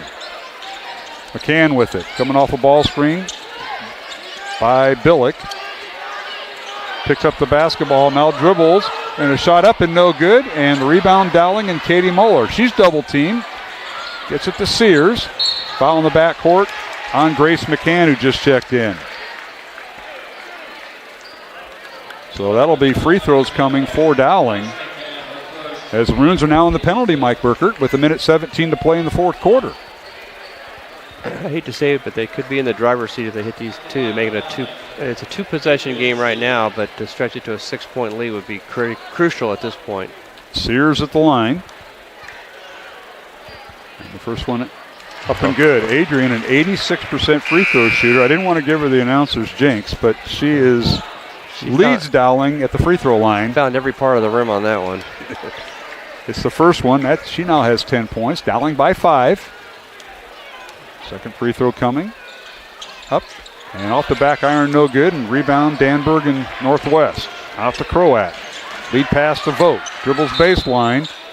And a whistle and a foul on Dowling. It'll be out of bounds as Katie Muller picks up her 4th foul. So she becomes the first Dowling player with 4 fouls. Vogt and Croat with 4 fouls each. Carmichael set to check in and will. And she will replace Katie Muller. I think it's just for this defensive set. I think they're going to go offense-defense now with Katie with 4 fouls. Wolves inbound the ball underneath their own basket. And they get it to Vogt. Now to Croat for 3, up and off the back iron, no good. Rebound, Dowling and Maddie Rice. Maddie in the backcourt, gets it to Ellie Muller. Now to Sears. Maroons trying to play keep away, and a timeout, Dowling. That clock was winding down. They had 3 seconds to get it across the timeline. Knew that wasn't going to happen, and we've got a full timeout. We'll take it with them. 57 seconds remaining here in the fourth quarter. We'll take a 1-minute break. Dowling 54, Waukee Northwest 49. From the Dowling Catholic Gym in West Des Moines, we'll be back on Iowa Catholic Radio and CISN. Iowans are working hard, but high prices make it even harder to keep food on the table. Record numbers need help. Your neighbors, your friends, your community. Stopping hunger starts here. Thank you for tuning into today's broadcast. Don't forget to like and subscribe to the channel so you don't miss any of our live events. You can also follow us on X, Facebook, and Instagram in the description below for more coverage of Central Iowa High School sports and the Des Moines Menace. Now, back to the game.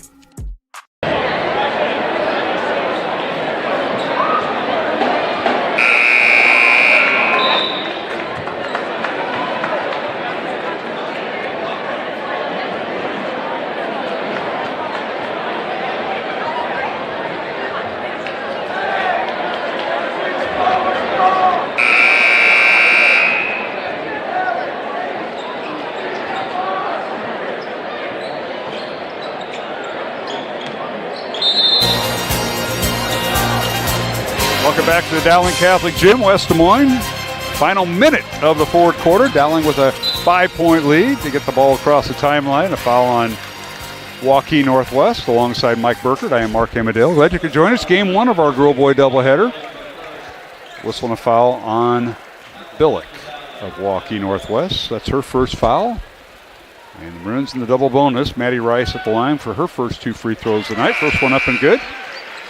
Tonight's game on Iowa Catholic Radio brought to you in part by Ashworth Vision Clinic, Iowa Wealth Management, and Construction Professionals. Timeout on the floor. We'll keep it here with 51 seconds remaining. Dowling will have one more free throw by Maddie Rice when they go back to the line. Maroons up 6, Mike Burkert. Want to thank Aaron Bandy, the director for CISN tonight, along with Sam Nord and Marion Bailey, our camera operators. Roman Wilkham, part of the Dowling boys swim team, is going to swim for state tomorrow. Roman, part of that team, with us tonight. His dad, Matt, kind of going back and forth to the studios. They get homework done and regular work done, I guess, with Dad. And we appreciate Matt and Roman Wilkham running our board here on Iowa Catholic Radio. Mike Burkert, thank you for coming out. I know golfing weather is getting there. I love it when you come up with those questions with Coach Einerson, because I was like, what are you going to ask him next? Stuff that I don't ask. So I love that stuff. That's awesome. I had 2 more that I know you did. I'll have to save those for next year because I won't get to do any more with him this year. That's right. Yeah, this is the final girl-boy doubleheader. Dowling girls will be in action. Their next game will be 1 week from tomorrow as the Dowling girls, as will Waukee Northwest. That'll be on Saturday, February 21st, a week from tomorrow, as both Dowling and Waukee Northwest have first-round byes. And Rice's free throw is good. It's a 3-possession game, which is crucial at this point in time with 43 seconds to go. Maddie Rice with 13 points. Here's Billick for 3 at the top of the key. It's no good. Offensive rebound. McCann, and Grace McCann guilty of the double dribble turnover. 38 seconds remaining. Dowling girls up 7. Trying to split the series between Waukee Northwest and the Maroons. Dowling won the first 9 games of the series. This is Waukee Northwest's 5th year as a high school.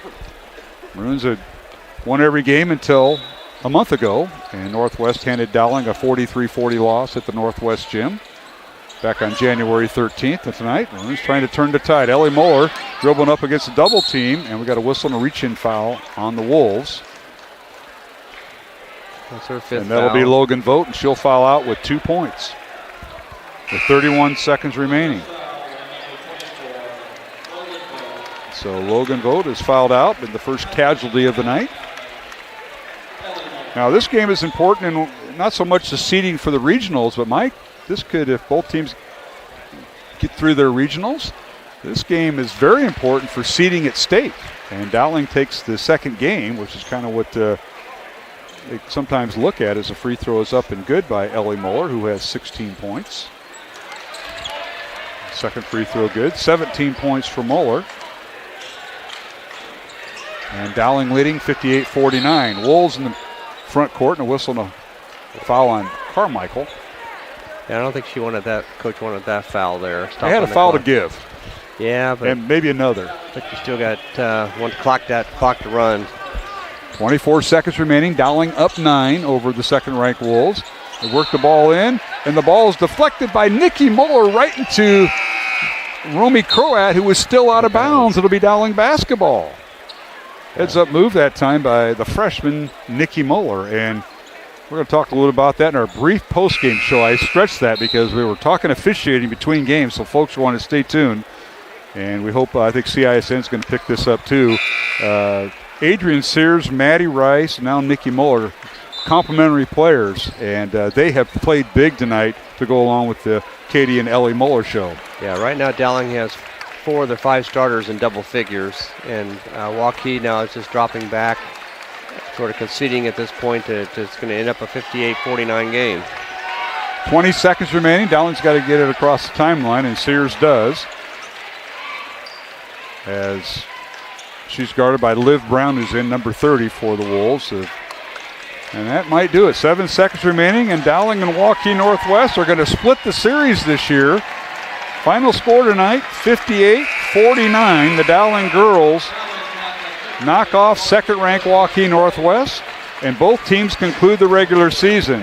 Dowling Record improves to 18-3 as they go to the postseason, and Waukee Northwest closes out their season with a record of 15-5. Both teams get a bye on Wednesday and advance to the 5A semifinals on Saturday, February 21st, 1 week from tomorrow. Final score, Dowling 58, Waukee Northwest 49.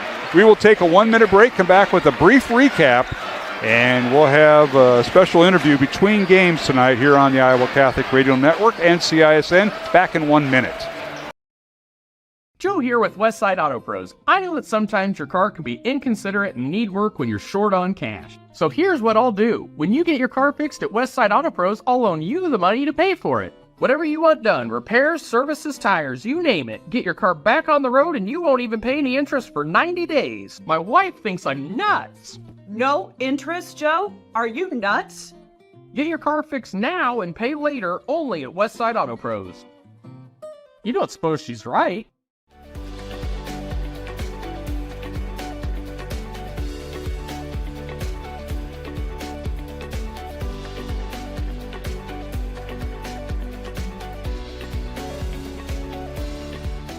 Thank you for tuning into today's broadcast. Don't forget to like and subscribe to the channel so you don't miss any of our live events. You can also follow us on X, Facebook, and Instagram in the description below for more coverage of Central Iowa high school sports and the Des Moines Menace. Now, back to the game.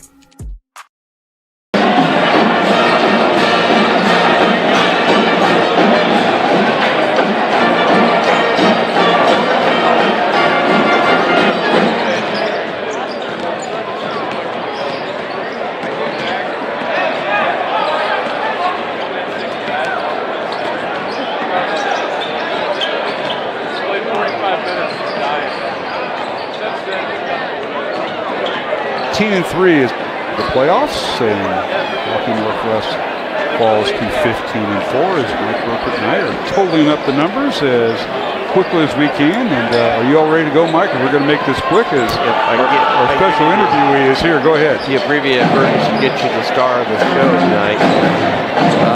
Dowling for the game was 18 of 44, 41%. They were 7 of 18 from the three-point range, compared to Waukee with 18 of 40, 45%, 6 of 15 from the three-point range. Dowling was 16 of 21 from the free throw line, while Waukee, I think, was 6 out of 7 for the game.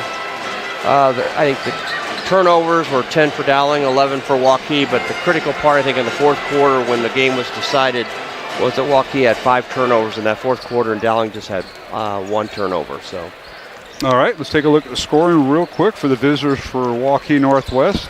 They had 2 players in double figures, led by Romy Croats, 15 points, followed by Ivana Billick with 12 points, 9 points for Sadie McCann, 4 points for Cassidy Danberg, 3 points for Leah Jania Leverage off the bench, and then 2 points for Grace McCann off the bench, and Logan Vogt, one of the starters, fouling out with 31 seconds left to go in the fourth quarter, had 2 points. The Wolves unofficially 5 of 6 at the free throw line. For Dowling Catholic, the Maroons had 3 players, make that 4 players in double figures, led by Ellie Muller, 17 points.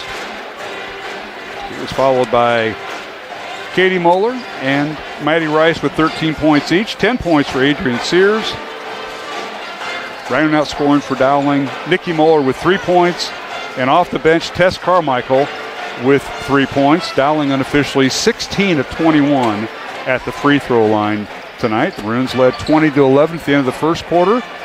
Waukee Northwest outscored Dowling in the second quarter 17-14. The Maroons led by 6 at halftime, 34-28. The Wolves took the lead in the third quarter as they outscored Dowling 15-6 and led 43-40 over Dowling going into the fourth quarter. And the Maroons outscored the Wolves 18-6 in the fourth quarter to win it 58-49, our final. And that'll wrap up the regular season for both Waukee Northwest and Dowling Catholic. And I got a feeling these two teams are going to advance just down the freeway to downtown Des Moines at the new Casey Centers, but we'll see. They both have regionals, and they both get underway a week from tomorrow. That's true. The way it's set up right now, according to the seedings, it looks like Dowling and Waukee Northwest will be 2 and 3, which means they should meet in the semifinals if form holds. Mike Burkert, thank you. We got our special guest here, and we're going to try to give him as many minutes as possible. Yes, Mike, we will see you a week from tomorrow night here at the Dowling Gym. Okay, thank you very much, Mark. You bet. Mike Burkert, my broadcast partner. This is Mark Amadale, and we're going to keep it here as we are now joined by a legendary in his own right, a guy who's, I started broadcasting many years ago, and this guy was one of the officials in, it seemed like, all the big games. I don't know, maybe it was just me doing the big games. I don't know, but Pete Peterson and his lovely sidekick, Mr. Steve Bebout, were legendary. They're both Hall of Famers, and they both went in 18 years ago, back in 2008, and we're joined by Mr. Pete Peterson. Pete, thanks for joining us. We're going to talk officiating, and I like to do that, and I'm glad we could do it between games with our TV and radio audience. Welcome. Thank you, Mark. Appreciate it. I know this is a rarity, getting you on the radio. Yeah. Last time we did this, we had Chuck Britton on the state tournament, and they had a power outage, of course, on Broadcast Row. So hopefully we won't have that tonight. Everything's good. Everything's good. I said an extra Hail Mary, so we should be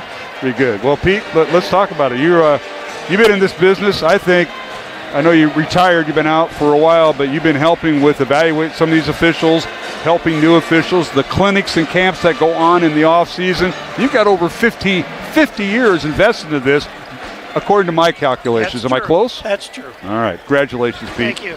And first thing, thanks for all you do, because I see you and your buddy over there, Bob Neswald, who's another legendary official, out here evaluating these crews, making them better, mentoring them, and rightly so. But here's the thing.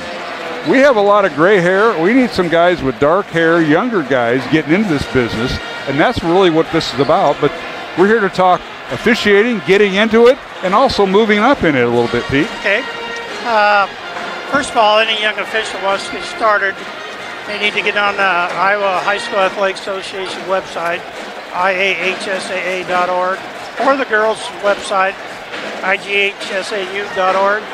And on those websites, you can find out what you need to do to get registered, get started, rules clinics, rules meetings, tests, and then also they'll have a list of updated summer camps you can attend.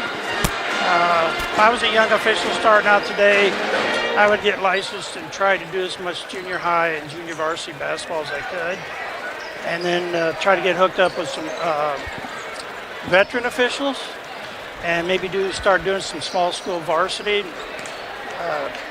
work your way up. Patience is not what most officials can do, but that's what it takes. And if they get around good people, I have found out that the mentoring program not only helps the new young people, it helps the veterans. And I imagine you can attest to this in softball, because you're out teaching them things, and you don't want to mess it up. So you want to get in the rule book a little more, have better pre-games. So what it's done, it's helped the veterans get better, and I've seen it over the last 5 or 6 years. Guys getting better, and that's what it takes. And if we can do that, keep teaching them, and hopefully they'll take some positive feedback, we're in pretty good shape. You know, we see a lot of guys that got into officiating like yourself, younger days, out of college, starting their first jobs, doing that. Well, now we're seeing guys get into officiating, and I'm talking all sports, later after their families. They got the kids into college, and that's just them and the wife, or the wife and the husband. It's like, what are we going to do? And a lot of late people coming into officiating, and you can do it under the right premise. You got to have a good mentoring system. You got to have a good support system, and I think that's what we as officials try to provide. I know I'm on the softball side, you're talking the basketball side, but you pick the sport. There's a way to do that. You mentioned the websites, but just getting involved and being committed to it. That's something that we don't see a lot right now. Taking that commitment. You've got to be proactive. They say, well, how can I do this? You've got to get proactive with it, get involved, and be a part of it. You can't just sit back. So we try to find good young talent. That's why I travel around the state looking for younger people that I hear good reports on, and I go watch them and watch them progress. And we try to move them slowly up the ladder, and hopefully someday they'll want to pursue state tournament level or whatever level they want. That's very rewarding to us to see that happen. Absolutely. I know you're down there all week looking at some of the guys that maybe you had a hand in saying, hey, I think you'd make a good official. But there's a lot of conflicts that happen. You're balancing work, and you got to get to a game. And we have these 6:15 tip-offs. We have these 4:45 tip-offs in basketball, and in softball the same way in the summer.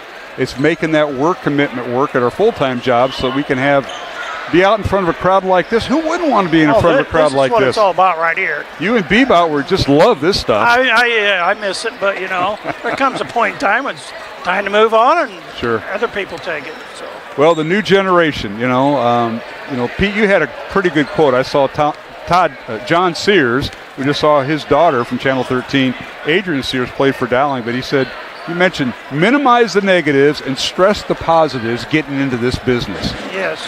And you mentioned that. I've taken that to heart.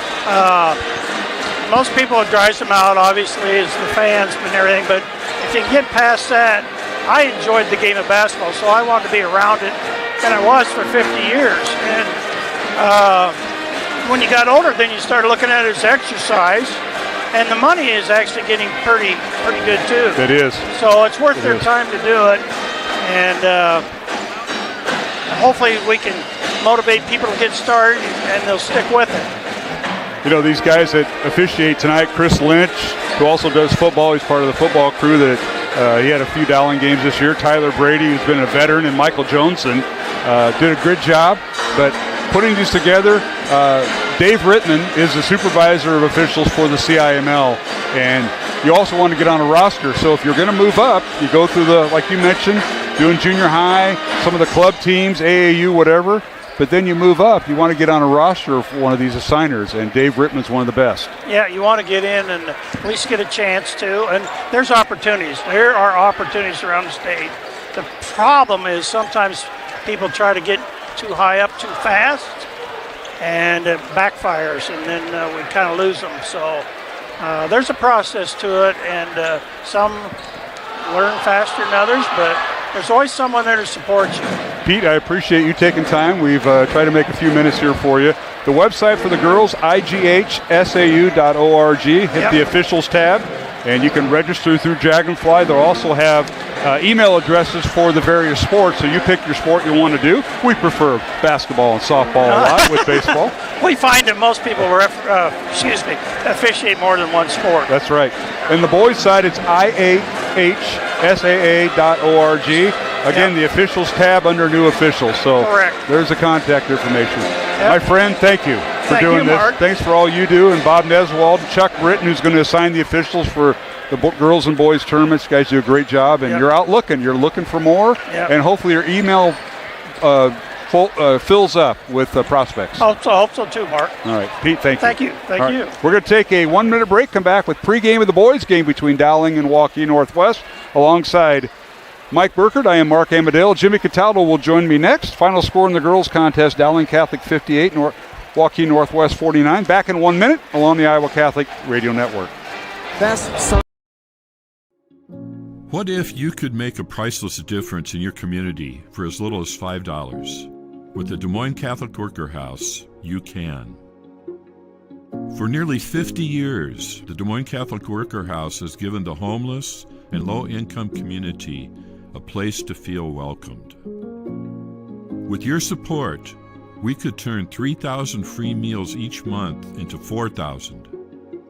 We could build a brand new warming and cooling center in our future facility. We could provide more hygiene products, more clothing, and more hope to those who need it most. Feed the hungry, clothe a neighbor, and spread your generosity throughout Des Moines by scanning the QR code on the screen right now. Donate online via PayPal or mail a check to make a priceless difference in your community today. Thank you so much for your support. 3, 2, action!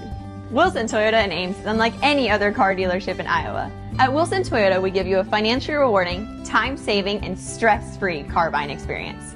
Earning your confidence with a value-oriented customer experience is what thousands of customers have come to understand as the Wilson experience. She's getting better at this, making me so proud. Wilson Toyota, home of the Wilson experience. Iowans are working hard, but high prices make it even harder to keep food on the table. Record numbers need help. Your neighbors, your friends, your community. Stopping hunger starts here. Thank you for tuning into today's broadcast. Don't forget to like and subscribe to the channel so you don't miss any of our live events. You can also follow us on X, Facebook, and Instagram in the description below for more coverage of Central Iowa high school sports and the Des Moines Menace. Now, back to the game. Class 4A and rebounding, so how are the Maroons going to handle defensive rebounding with Coley and Crane versus the big men of Davis and Rice, two incredibly talented individuals, and there's just going to be standing on the court. I'm so small amongst these kids. It's just incredible. So it's going to be a great night for basketball against these two powerhouses this year. No question about it, and we look forward to that. It's about ready to announce the starting lineups. We got a special presentation, the Nick Needert Award being presented to Dowling's Nate Jenkins, and he's being escorted out there as they will do that before the game. So Nick Needert Award being presented to Dowling's Nate Jenkins, a senior for the Maroons, and he's being escorted by one of Nick's brothers, I believe, doing that. And it's a tremendous award. They present it every year. This is Dowling's last home game for the boys on a Friday night, and that's why they're presenting it here, Jimmy Cataldo. Well, it's no surprise.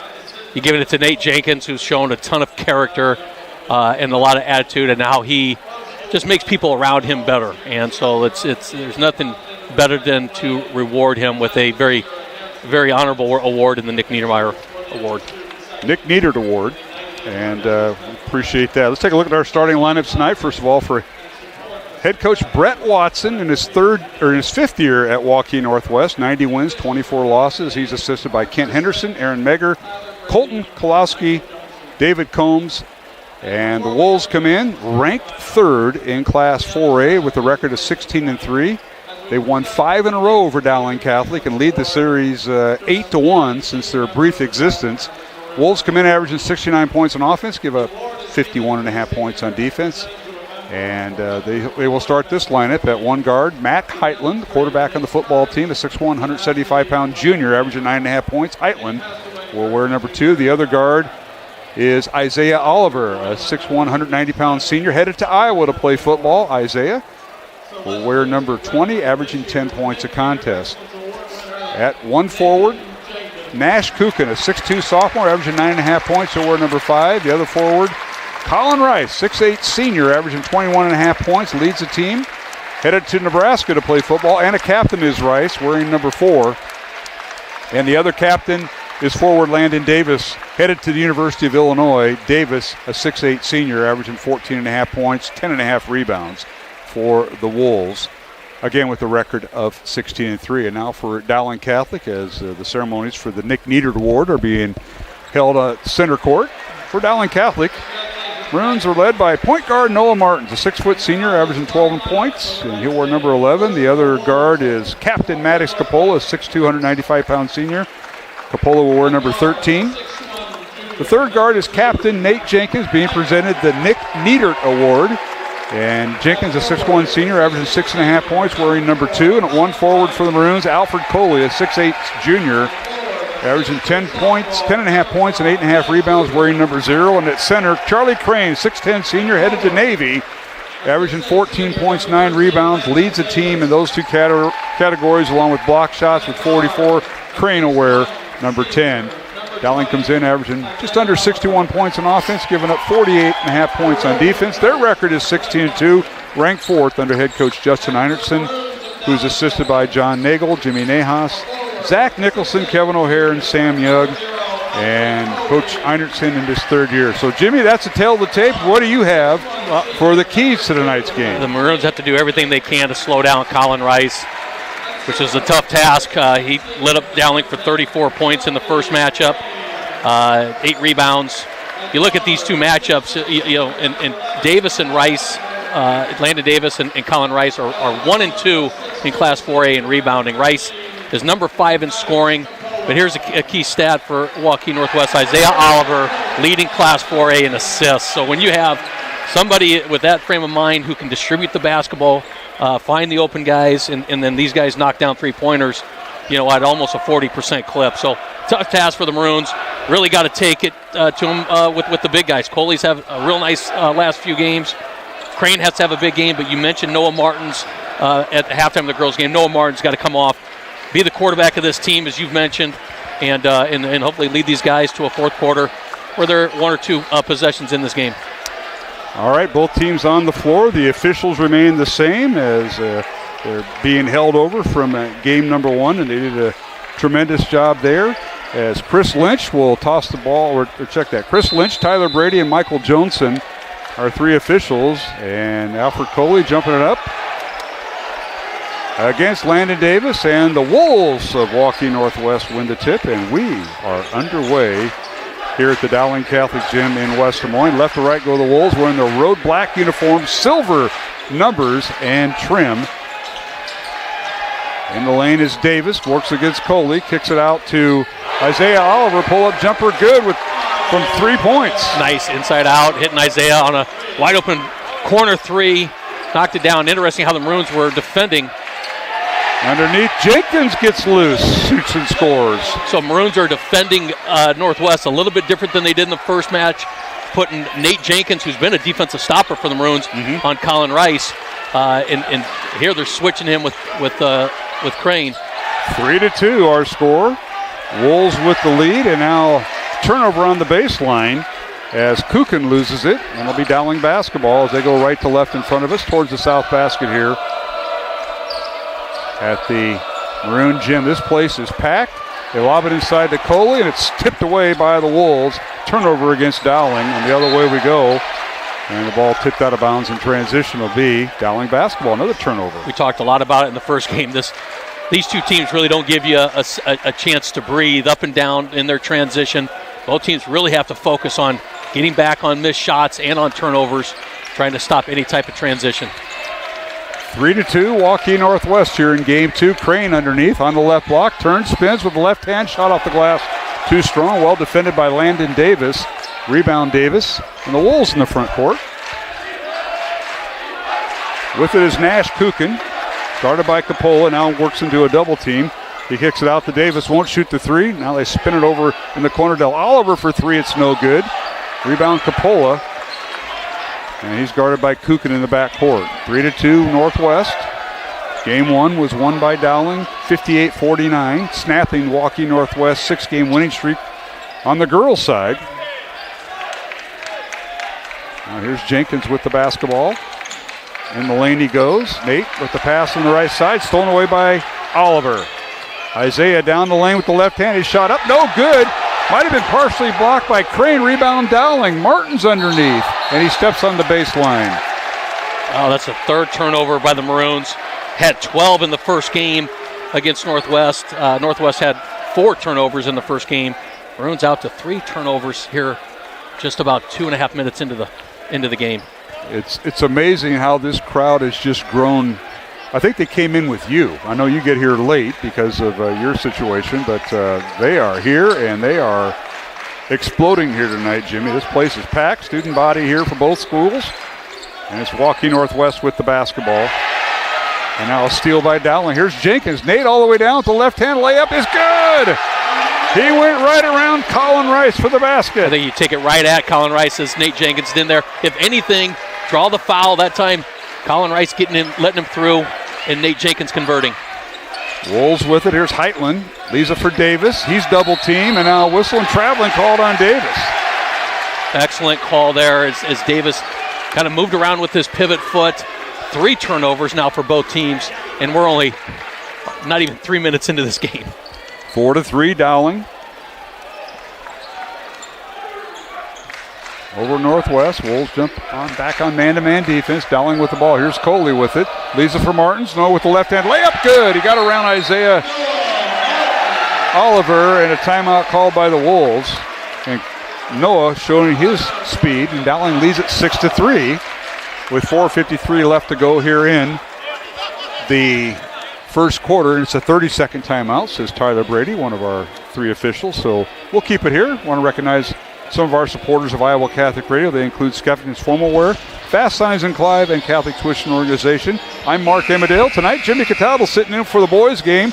We're also simulcasting coach on CISN, and I know they picked up that tremendous interview I had with Mr. Pete Peterson, legendary Hall of Fame basketball. When I was growing up, it was Pete Peterson and Steve Bebout calling games. If they were at your game, that means it was a big game. I almost got to ask him, how many times did he either warn you or throw a technical at you? Never.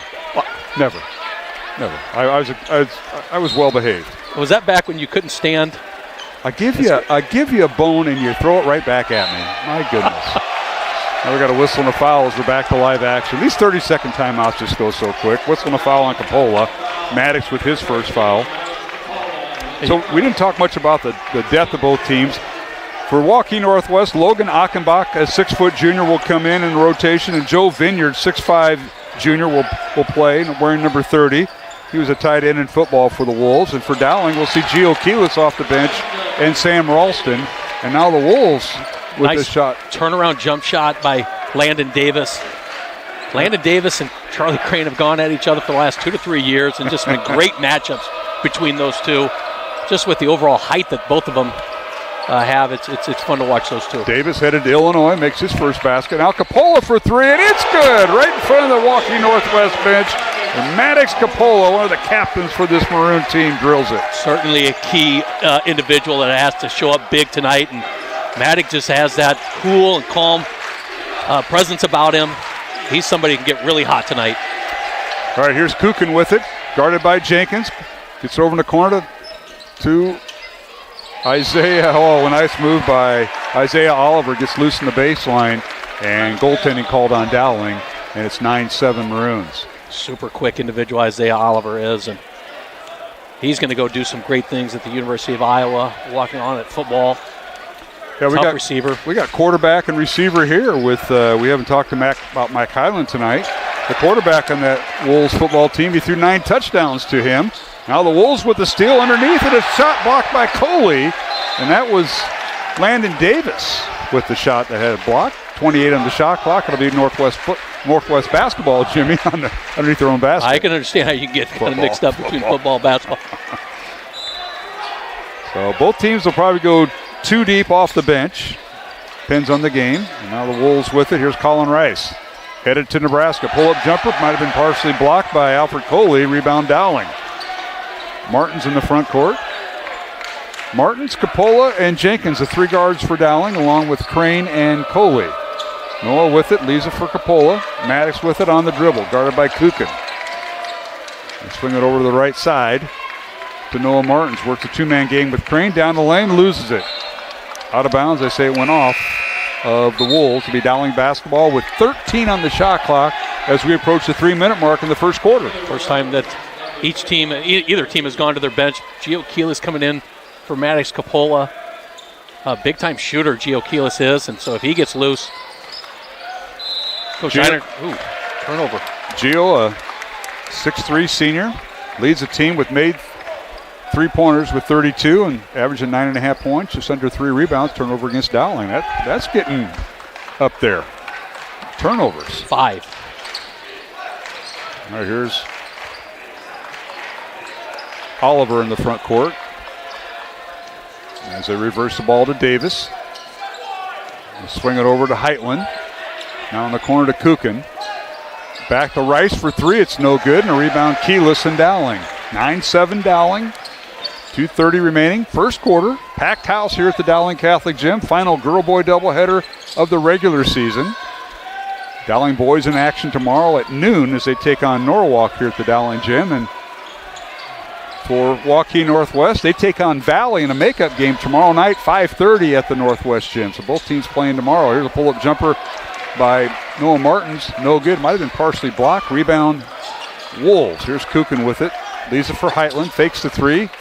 Now gives it up to Davis. Gets it back for 3. It's no good. And Crane loses the ball right into Coley's hands. And Dowling with the ball. If the Maroons can hold Northwest 3-pointing shooting at bay, that's going to be a positive thing for the Maroons tonight. Waukee Northwest, one of the top-rated 3-point shooting teams in Class 4A. All right, here's Crane in the lane, and his shot no good. It hits the deck. Charlie looking up saying, hey, there was contact there. And they play on. It'll be Dowling basketball with 18 on the shot clock. Maroons lead by 2. Noah Martins will throw it in. Tries to get to Coley, and it's tipped. And they say it went off Colin Rice. Officials coming together. And I think, yeah. Alfred Coley. So it'll be Dowling basketball. Officials came together, a little indecision. Great job working together. Coach Watson knew it. He's standing there. Yep. Officials got to work as a team. We just talked about that for 5 minutes between games. You didn't listen. They work as a team. I mean, you threw me to the curb. You told me, hey, we're going to have a little extended. Never done that. Pregame. So Pete Peters an exception. Now underneath, Coley with the shot up and good. As he lost his defender that time, Colin Rice. Finding the ball inside. Maroons have only shot 1 3-pointer and made it here in this first quarter. Maroons are really making their shots inside. Dowling by 4. Underneath, a nice move by Isaiah Oliver, and he has 7 of the Wolves' 9 points with 1:10 to play in the first quarter. Dowling by 2, but Isaiah Oliver, who in their first meeting, Jimmy, had 1 point and 11 assists. 11 assists. Now here's a steal by Oliver down court. They get it to Colin Rice. He spins on the baseline, and his shot's blocked out of bounds by Charlie Crane. And the big guys are mixing it up. The Wolves now will bring in Logan Achenbach, the 6-foot junior who we talked about. He will replace Mac Heitland. 55 seconds remaining in the first quarter. Kukin inbounds the ball to Oliver. Now back to Kukin. Nash coming off a ball screen by Davis in the lane. Now gets it back to Davis for 3. And rolls off the rim, no good. Out of bounds off Martins, who tipped it away off his teammate Alfred Coley. So brand new shot clock. 40 seconds remaining, but 35 in the brand new shot clock here, Jimmy. Wolves basketball. Well, continue to look to get a 2-man game with Rice in the middle. Kick it, yeah. All right, here is Rice for 3. It's no good, and a rebound to Coley. So check that. Keyless with 30 seconds remaining. Shot clock turned off here, and Dowling trying to play for the last shot. Well, Waukee Northwest is struggling to hit the 3-point shot, and the Maroons can't not turn the ball over. Maroons have 6 turnovers in the first quarter. Waukee Northwest is 1 of 6 from 3. All right, Dowling with the ball. Keyless draws the foul, and that'll be on Achenbach, who just checked in. Team foul number 1 on Waukee Northwest. So they got some fouls to give here in the final 9 seconds. Very clean game here so far in the first quarter. Just 1 foul on each team. Tells you a little bit about the officials. They're letting them play a little bit. There hasn't been any egregious contact, but certainly letting them play a little bit. All right, Dowling with the ball. 5 seconds remaining. Here's Martins coming off a ball screen by Crane. He'll launch the 3. It's no good, and we've come to the end of the first quarter with the score. Dowling Catholic 11. Waukee Northwest 9 alongside Jimmy Cataldo. I am Mark Amadale. Dowling girls winning the first game 58-49 over Northwest. We'll be back for the second quarter of the boys game coming up on the Iowa Catholic Radio Network and CISN. Joe here with Westside Auto Pros. I know that sometimes your car can be inconsiderate and need work when you're short on cash. So here's what I'll do. When you get your car fixed at Westside Auto Pros, I'll loan you the money to pay for it. Whatever you want done, repairs, services, tires, you name it. Get your car back on the road and you won't even pay any interest for 90 days. My wife thinks I'm nuts. No interest, Joe? Are you nuts? Get your car fixed now and pay later only at Westside Auto Pros. You don't suppose she's right?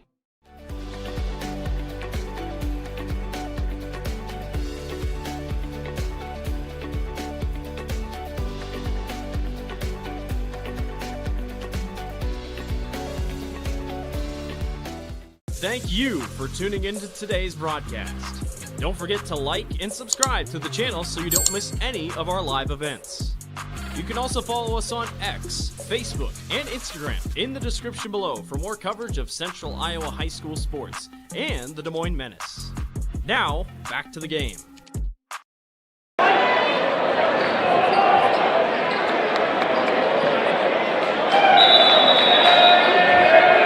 Central Iowa Metro League basketball. That's right. Girl boy doubleheader, the final one of the year, and it's sold out. So this place is packed. Dowling has the ball first to start the second quarter. Maroons lead it 11-9 over Waukee Northwest. Keyless on the baseline gets the first 3-pointer. It's no good at the second quarter. Rebound Northwest. Here is Rice with the dribbles baseline and shot up. No good. Good defense that time by Capola, who gets the rebound.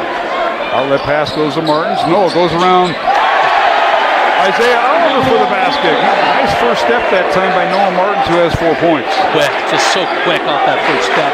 Beat his defender and then real quick to the basket. 13-9, Dowling by 4, matching their biggest lead. Wolves with the basketball. Here's Rice with it.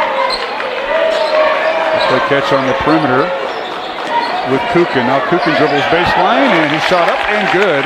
Check that. It's Matt Heitland back in who shoots and scores, Jimmy. A little extra step there, but nothing called. Highland converts. 2-point game, Dowling 13, Waukee Northwest 11. Under 7 minutes to play, second quarter. Minor at halftime. We'll have part of the Dowling girls basketball staff on as they defeated Waukee Northwest in game 1, 58-49 to conclude the regular season. Here's Coppola with the basketball, 10 on the shot clock. Dowling right to left in front of us towards the south basket here at the Dowling gym. And now here is Martins for 3, top of the key, it's no good. Offensive rebounded by Landon Davis over Charlie Crane.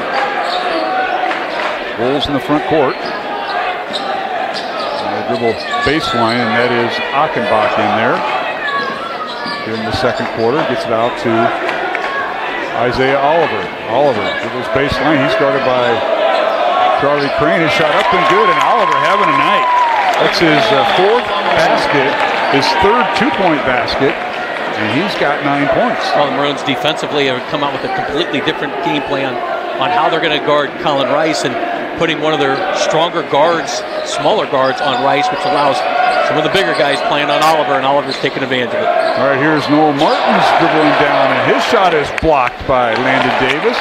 And Davis saves the ball from going out of bounds. Colin Rice is down court, layup good. Foul will be on Coley. Great move by Rice. He just took it right to the rim. They're going to count the basket and the foul on Alfred Coley, Dowling, his first. Alfred Coley found himself in some foul trouble in the first game, fouling out against Waukee Northwest. Drew the defensive assignment on Colin Rice, and Colin Rice went off on Alfred. So Dowling going a little bit different, and so far it's working. That's the first bucket by Colin Rice on the night, with a chance for a 3-point play. And the free throw up and good. So Rice averaging 21.5 points, leading scorer for the Wolves. He's a 78% free throw shooter. Completes the traditional 3-point play, as Jimmy mentioned. 16-13. The Wolves now with the lead. Underneath, Charlie Crane slams it home as he got behind Landon Davis for the basket. And that's the way you got to attack, because Landon Davis is coming to block, and Charlie goes in strong, no doubt. Here's Rice for 3. It's no good, but offensive rebound, Northwest. Rice underneath, and he is fouled underneath. Charlie Crane will get him as he hits the deck. Foul on Dowling, and Charlie his first, and free throws coming for the Wolves. And Colin Rice back to the free throw line here, Jimmy. Now going into the second quarter, the Maroons were out rebounding Waukee Northwest 6-2. But coming into this second quarter, Waukee Northwest now has 6 rebounds, 3 of them offensive. All right, what are some other numbers you got in front of you? So Maroons went 5 of 9 in the first quarter, made 1 out of 2 threes, and Waukee Northwest shot 4 of 12, 1 of 6 from 3. And the second free throw good. So Rice 3 for 3 at the free throw line. He's got 5 points. The Wolves lead by 3, 18-15 over Dowling Catholic. Approach the 5-minute mark here in the second quarter. Place is packed. Here's Keyless at the free throw line. Pull-up jumper, no good. Rebounded by Colin Rice. Wolves in the front court. Rice gets it to Oliver. Isaiah with it on the left wing. And they swing it right side to Rice. To Kukin. Nash with it. Working a 2-man game with Rice. Colin with it in the lane. Guarded by Jenkins. Fadeaway jumper up good. Smooth move by Colin Rice. And he went off last time at a timeout Dowling. 5-point lead for the Wolves. 20-15. And this is a full timeout. We'll take it with them with 4:34 to go here in the second quarter from the Dowling Catholic Gym. It's Waukee Northwest 20, Dowling 15 on Iowa Catholic. Iowans are working hard, but high prices make it even harder to keep food on the table. Record numbers need help. Your neighbors, your friends, your community. Stopping hunger starts here. Thank you for tuning into today's broadcast. Don't forget to like and subscribe to the channel so you don't miss any of our live events.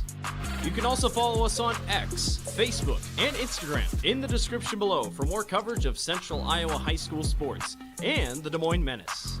Now, back to the game.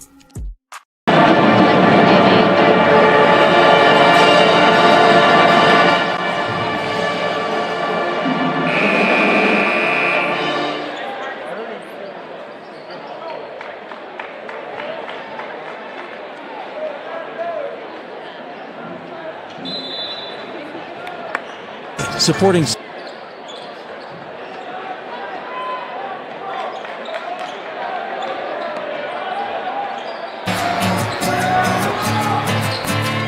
right, we're back at the Dowling Catholic Gym. Now the ball tipped in the backcourt on Dowling's possession out of the timeout. 20-15, Waukee Northwest with the lead over Dowling. Here is Maddox Capola with the basketball. He'll do a step back three. It's no good. That's blocked. Ooh. I think it slipped off his hand, and the rebound will go out of bounds to the Wolves. Good timeout by Coach Einertson. As you look back, the second quarter really got the Maroons the last game. They only scored 2 points in the first meeting against Waukee Northwest in the second quarter. And right now, Northwest is really taking control of this game in the second quarter. All right, here's Colin Rice underneath. Reverse layup, up and good. It's been all Colin Rice here in the second quarter, as he's got 4 of his 9 points. And it's 22-15. The Wolves lead by 7, their largest lead. Keep in mind a month ago, Northwest defeated Dowling 72-52 at the Northwest Gym, and this is the rematch. And now Dowling underneath. A shot off the glass too strong by Noah Martins. Tipped out of bounds. They say went off of Rice. It'll be Northwest. It'll be Dowling basketball underneath their own basket. All right, Noah Martins will throw it in. And lob it into Alfred Coley. Dowling going with their starting 5. Alfred Coley, Nate Jenkins, Charlie Crane, Noah Martins, and Maddox Capola. Here's Jenkins for 3. Up and in and out, no good. Rebound, Colin Rice. A Nebraska recruit all over that. Gets it out to Kukin. Backs in against Capola. Kukin, the sophomore, at 6'2". Works it over to Rice. And the ball, he stepped out of bounds. It'll be a turnover against the Wolves.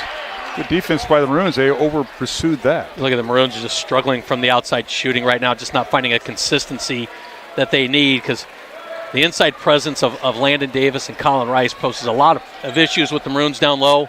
Got to find a little more consistency from the outside to stay in this game. Down 6 now. 7. Yeah, Waukee Northwest. Record of 16-3, ranked 3rd in Class 4A. Dowling ranked 4th in 4A. Here's Jenkins with the shot, no good. And rebounded by Rice. One and done are the Wolves. Outlet pass goes to Kukin. Now back to Rice, who trails, and he shoots the 3. It's no good, and Capola with the rebound.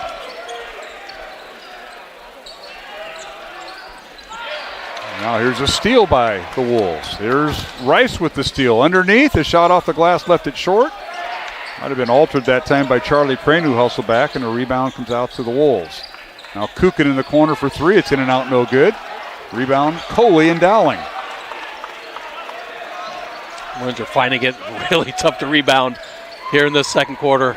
A little bit tired throughout this game, but got to block out guys, get rebounds, don't give Northwest second chances. 2 of the top 4 teams in Class 4A boys doing battle here at the Dowling Gym tonight. Both teams in action tomorrow. Dowling will host Norwalk. Waukee Northwest takes on Valley. Dowling-Norwalk game at noon here at the Dowling Gym, and Valley and Northwest at 5:30 at the Northwest Gym. And a 3-pointer up and good. Capola with his second 3 of the night. I mean, just strong shooting. We know Capola's got it in him. He just hasn't found that rhythm throughout the season, but he's knocked down 2 threes so far in this game. Einertson talked about the wing guys having big games. Right now, Capola's answering. There's Landon Davis, kicks it out to Oliver for 3. It's no good, and the rebound Dowling and Capola. 22-18, Northwest by 4 with a minute to play here in the first half. Alongside Jimmy Cataldo, I'm Mark Amadale. Roman Wilkham, our studio producer on Iowa Catholic Radio. And Aaron Bandy, our director on the live stream for CISN, along with Sam Nord and Marion Bailey. And now the ball tipped in the backcourt by Mac Heitland. He goes down, reverse layup up and good. Mac Heitland with the steal and basket. He has 4 points in the second quarter. Just recognizing the situation. Heitland caught Charlie Crane looking the other way, sneaks up, steals the ball coast to coast. Big play by Heitland. All right, shot clock and game clock about a 1 or 2 second differential. 19 seconds on the shot clock. And here is Jenkins guarded by Kukin. Northwest has plenty of fouls to give. Yeah, they're going to play over aggressive. They have not committed a foul. They do there, as Heitland will commit the foul. That'll be his first. Maroons going offense defense here as they'll bring in Keelis, their sharp shooting three-point shooter. He'll replace Charlie Crane. So the Maroons go with a 4-guard offense here, Jimmy, in the final 6 seconds. Well, I don't think they're going to give you anything really defensively. They're going to play overly aggressive, knowing they got fouls to give. Now they get into Coley. His turnaround shot no good, and a rebound. Landon Davis, 1 second left. Half-court shot by Oliver is no good, and we go to halftime with Waukee Northwest leading Dowling Catholic 24-18. The Maroons held to 7 points in the second quarter. They're outscored 15-7 by Waukee Northwest in that second quarter, Jimmy, as the Wolves with the halftime lead, 24-18. Well, what the Maroons really cleaned up where they were getting beat in the turnovers. Only had 2 turnovers in the second quarter, but actually got dominated on the glass with Waukee Northwest getting 9 rebounds in that second quarter alone. The Maroons 4, giving Northwest second chance points or opportunities, really allowed them to take control of this game, going to halftime up 6. All right, we'll be back at the Dowling Catholic Gym. Second half to come, but at halftime we'll be joined by Joel Danner, the assistant girls basketball coach at Dowling Catholic, following the Dowling girls win tonight 58-49 over Waukee Northwest. Alongside Jimmy Cataldo, I am Mark Amadeo. Our halftime score in the boys contest, Waukee Northwest 24, Dowling 18. Back in 1 minute here on the Iowa Catholic Radio Network. Run, jump, lift, swim, compete, connect, breathe. Whatever your workout, you'll find it at the Y, plus a whole lot more. Right now, you can try the Y for free. Visit any branch or online at dmymca.org. One membership, endless opportunities. Your YMCA. Ever have one of those awkward moments when a business disappointed you? You got ripped off? Didn't get what you expected?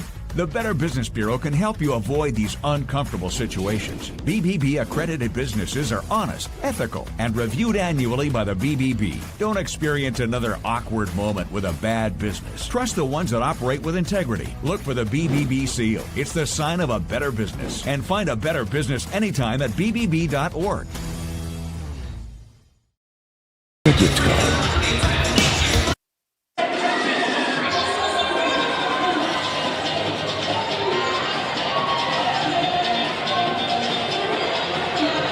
Jimmy Cataldo, Mark Amadale, halftime of the boys game.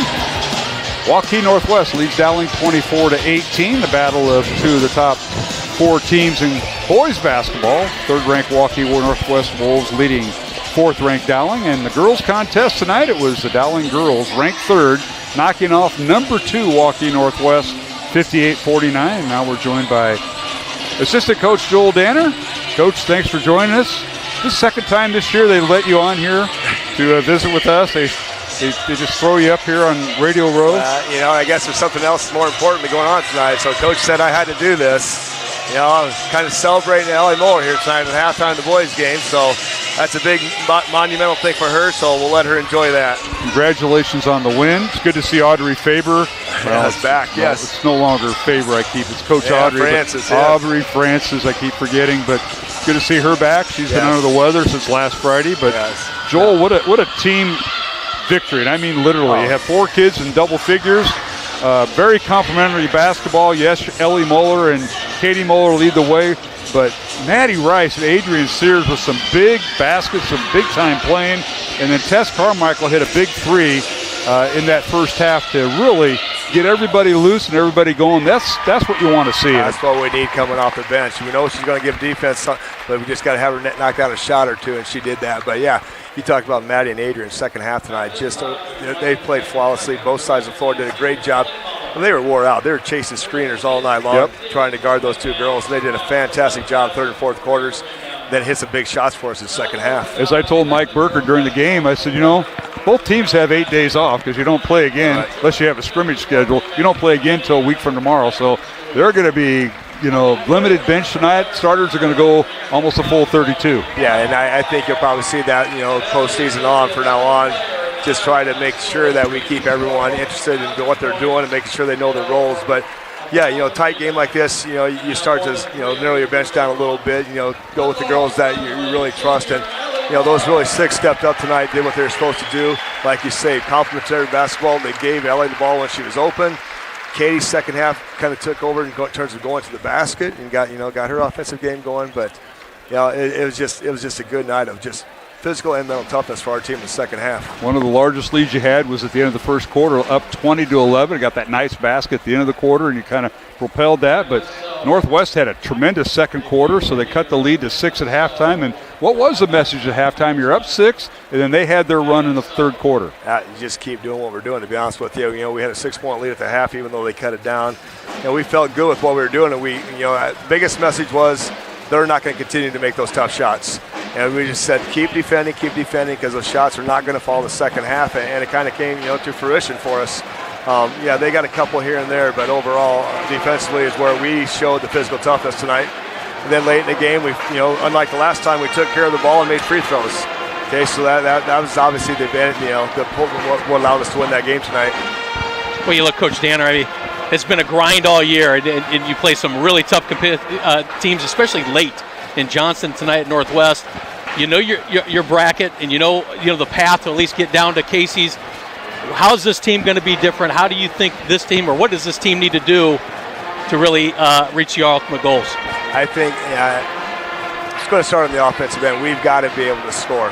We've got to be able to take advantage of mismatches and put our girls in a position where they can catch the ball, where they're able to score. If we can score, honestly, and get some offensive boards, full confidence in our defense, so we're going to be able to, keep teams under 40, 45.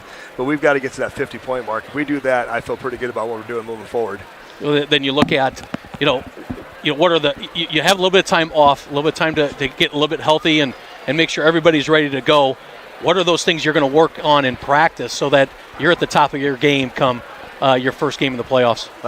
Number one is going to be conditioning, just making sure that our girls are in shape. Because right now, we're getting over some sickness and stuff, but we need to get them back to 100% so they can get themselves defensively in positions to play without fouling.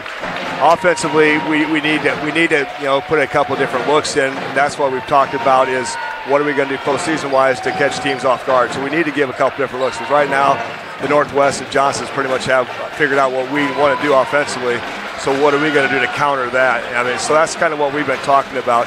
But, those are probably the two biggest things. Again, we're just going to constantly keep talking to our girls about give Ellie the ball, give Ellie the ball, give Ellie the ball. Okay, she's hard to stop one-on-one.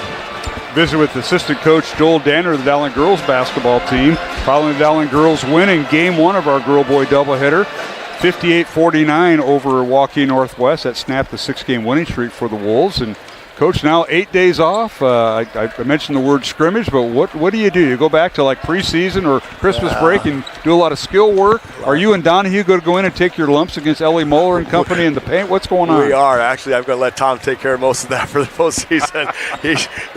Those girls get a good laugh when he ends up laying on his butt. They just knock him over, and he keeps coming back. So I don't know, but it's great to see, and the girls just love going at him. But yeah, we've done a lot more skill work this year on Sundays. That's pretty much an hour and a half of just breaking down different skills, passing it to the post, seeing where the defender's at, working on help defenders, kicking the ball, skipping the pass, just doing small things to make our girls get better. Jimmy mentioned the road to the Casey's Center this year, no longer Wells Fargo Arena. And you start with the winner of Wednesday night's game between Des Moines, Lincoln, and Marshalltown. Those two teams will meet for the third time, and Marshalltown won both meetings. So you're looking to see one of those teams next Saturday here at the Dowling Gym. The other part of the bracket, Waukee at Cedar Rapids Kennedy. What do you know about Cedar Rapids Kennedy because you've seen Waukee twice. Well, I know they're 11-9 before tonight. I know they got 2 girls that are averaging double figures that are pretty solid. The sophomore guard that's averaging about 15 gets up a lot of shots. So she's only 5'7", so we'll have to defend her for sure. They got a decent post player, it's about 5'9". So I started watching a little bit of tape on Kennedy just to start preparing. So by that point in the season, in our home court, I feel like we've got the advantage there. Well, Coach, we appreciate your time taking to visit with us at halftime. Congratulations, big win over Sam Powell and Waukee Northwest, and I'll bet they'll be along for the ride down at Casey. I'm sure we'll be meeting them down there again and seeing them on the floor. 2 #1 seeds going at it tonight. What a way to conclude the regular season. Great basketball game, great high school girls basketball game, and thank Iowa Catholic Radio. You guys do a great job, so appreciate it. Well, you're walking in CISN tonight. Yeah. They even let the title on TV. God, they on TV. God, we're not on. Oh, my gosh. Coach, you and I can be just loose. No TV on us No tonight. TV. I don't need TV. Thank you, gentlemen. You bet. Congratulations, Coach. Thank Coach you. Joel Danner joining us here on halftime. Dowling boys and Waukee Northwest ready to start the second half. We'll take a 1-minute break. 24-18 is our score. Waukee Northwest leads Dowling. Back in 1 minute for the third quarter on Iowa Catholic Radio and CISN.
Back here at the Dowling Gym, it's Waukee Northwest with the first possession. Corner 3 by Isaiah Oliver is no good, and a loose ball foul called on the Wolves on the first possession. Jimmy, you got to look at the first half stats. So first half, through one half of this game, Bruins are shooting 8 of 21, 38%. Hit 2 3-pointers in the first half, 10 rebounds, 8 turnovers for the Maroons. Waukee Northwest shooting up almost 38%, 9 of 27, 4. They only hit 1 out of 10 3-pointers on so far on the night. Out-rebounding the Maroons 11-10 and just have 4 turnovers. Went 3 of 3 from the line in the only free throw shot in the first half. Whistle and a foul on Colin Rice. That's his first foul. And on the previous possession, when Northwest had the ball, loose ball foul. Now Jenkins gets loose, and a nice pass from Charlie Crane. Layup good by Nate Jenkins, who has 6 points for Dowling. Jenkins taking advantage of his defender, who's overplaying him deep in the front court, and outruns him to the basket. Good conversion. 24-20, Northwest with a 4-point lead. Ball tipped out of bounds. Coach Watson trying to get his troops in line. You look on the floor, Nate Jenkins has probably given up at least 6-7 inches on Colin Rice, but playing him so tough defensively, inside and out. Here's Oliver with it. Now gets it over to Rice, as you mentioned. And they work the corner. Well, shot in the lane up and good. Colin Rice, turnaround jump shot, using his height on the baseline, shooting over Nate Jenkins. Yeah, that's a mismatch right there. We talked about it, but Maroons have went with it thus far. Now the Wolves on defense against Dowling's offense. Both teams to their starting lineups. There's Noah Martins with it for the Maroons. Well, Maroons defensively, it allows Alfred Coley to play throughout without foul trouble. He had a lot of foul trouble guarding Colin Rice the first time. So it makes sense to put Nate Jenkins, who's been the best defender for the Maroons this season. All right, here's a pull-up jumper by Martins. It's no good from three-point range. And rebound slapped around and picked up by Kukin. Wolves with it in the front court. Now in transition, Heitland for 3. It's no good. He hasn't got untracked as of yet. Rebound Dowling. Here's Jenkins in the front court. Nate down the lane, fakes it to Charlie Crane back. He bounces it to Alfred Cole, and it goes off his thigh out of bounds to Northwest. The Maroons had an opportunity there.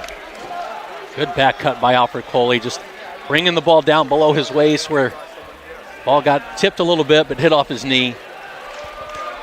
Now the Wolves will dribble in the front court. Here's Oliver with it. Work the left side. Now they kick it out. Long three coming up and good. Colin Rice again. He's got 12 points. Check that, 14 points for Rice. And it's 29-20. The Wolves lead by 9, their largest of the night. Now underneath, Coley loses the basketball right in the hands of Jenkins. Alfred Coley wants that back so bad. He had opportunity, just couldn't handle the ball.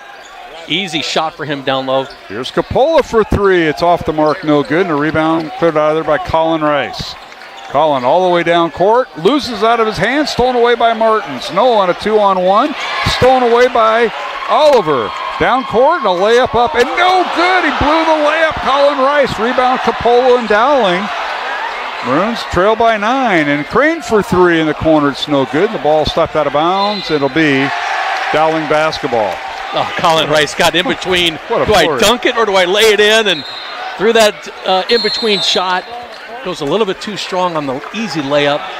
My goodness, he wants that back. He got in between instead. We got a 30-second timeout called. 4:35 to go here in the third quarter. It's 29-20. Waukee Northwest ranked number 3, leading 4th-ranked Dowling here in the third quarter, alongside Jimmy Cataldo, Mark Amadeo, and I'll tell you what, you hit the nail on the head, Coach. Colin Rice it was hard to handle in the first meeting between the two teams, and it's looking that way tonight. 34 points in game one. He had 8 rebounds, 5 assists, and 1 block, and he's making those numbers match almost here tonight from a month ago. Double-double for Colin Rice, but you look at that first game, and one of the guys that stood out was Nash Cook, and he hit some three-pointers. He scored 11 in the first matchup. And you mentioned Isaiah Oliver had 11 assists in that first game. Yes, he did. The Maroons are leaving him a little bit more open, giving him his shot, and he's knocked down a couple threes.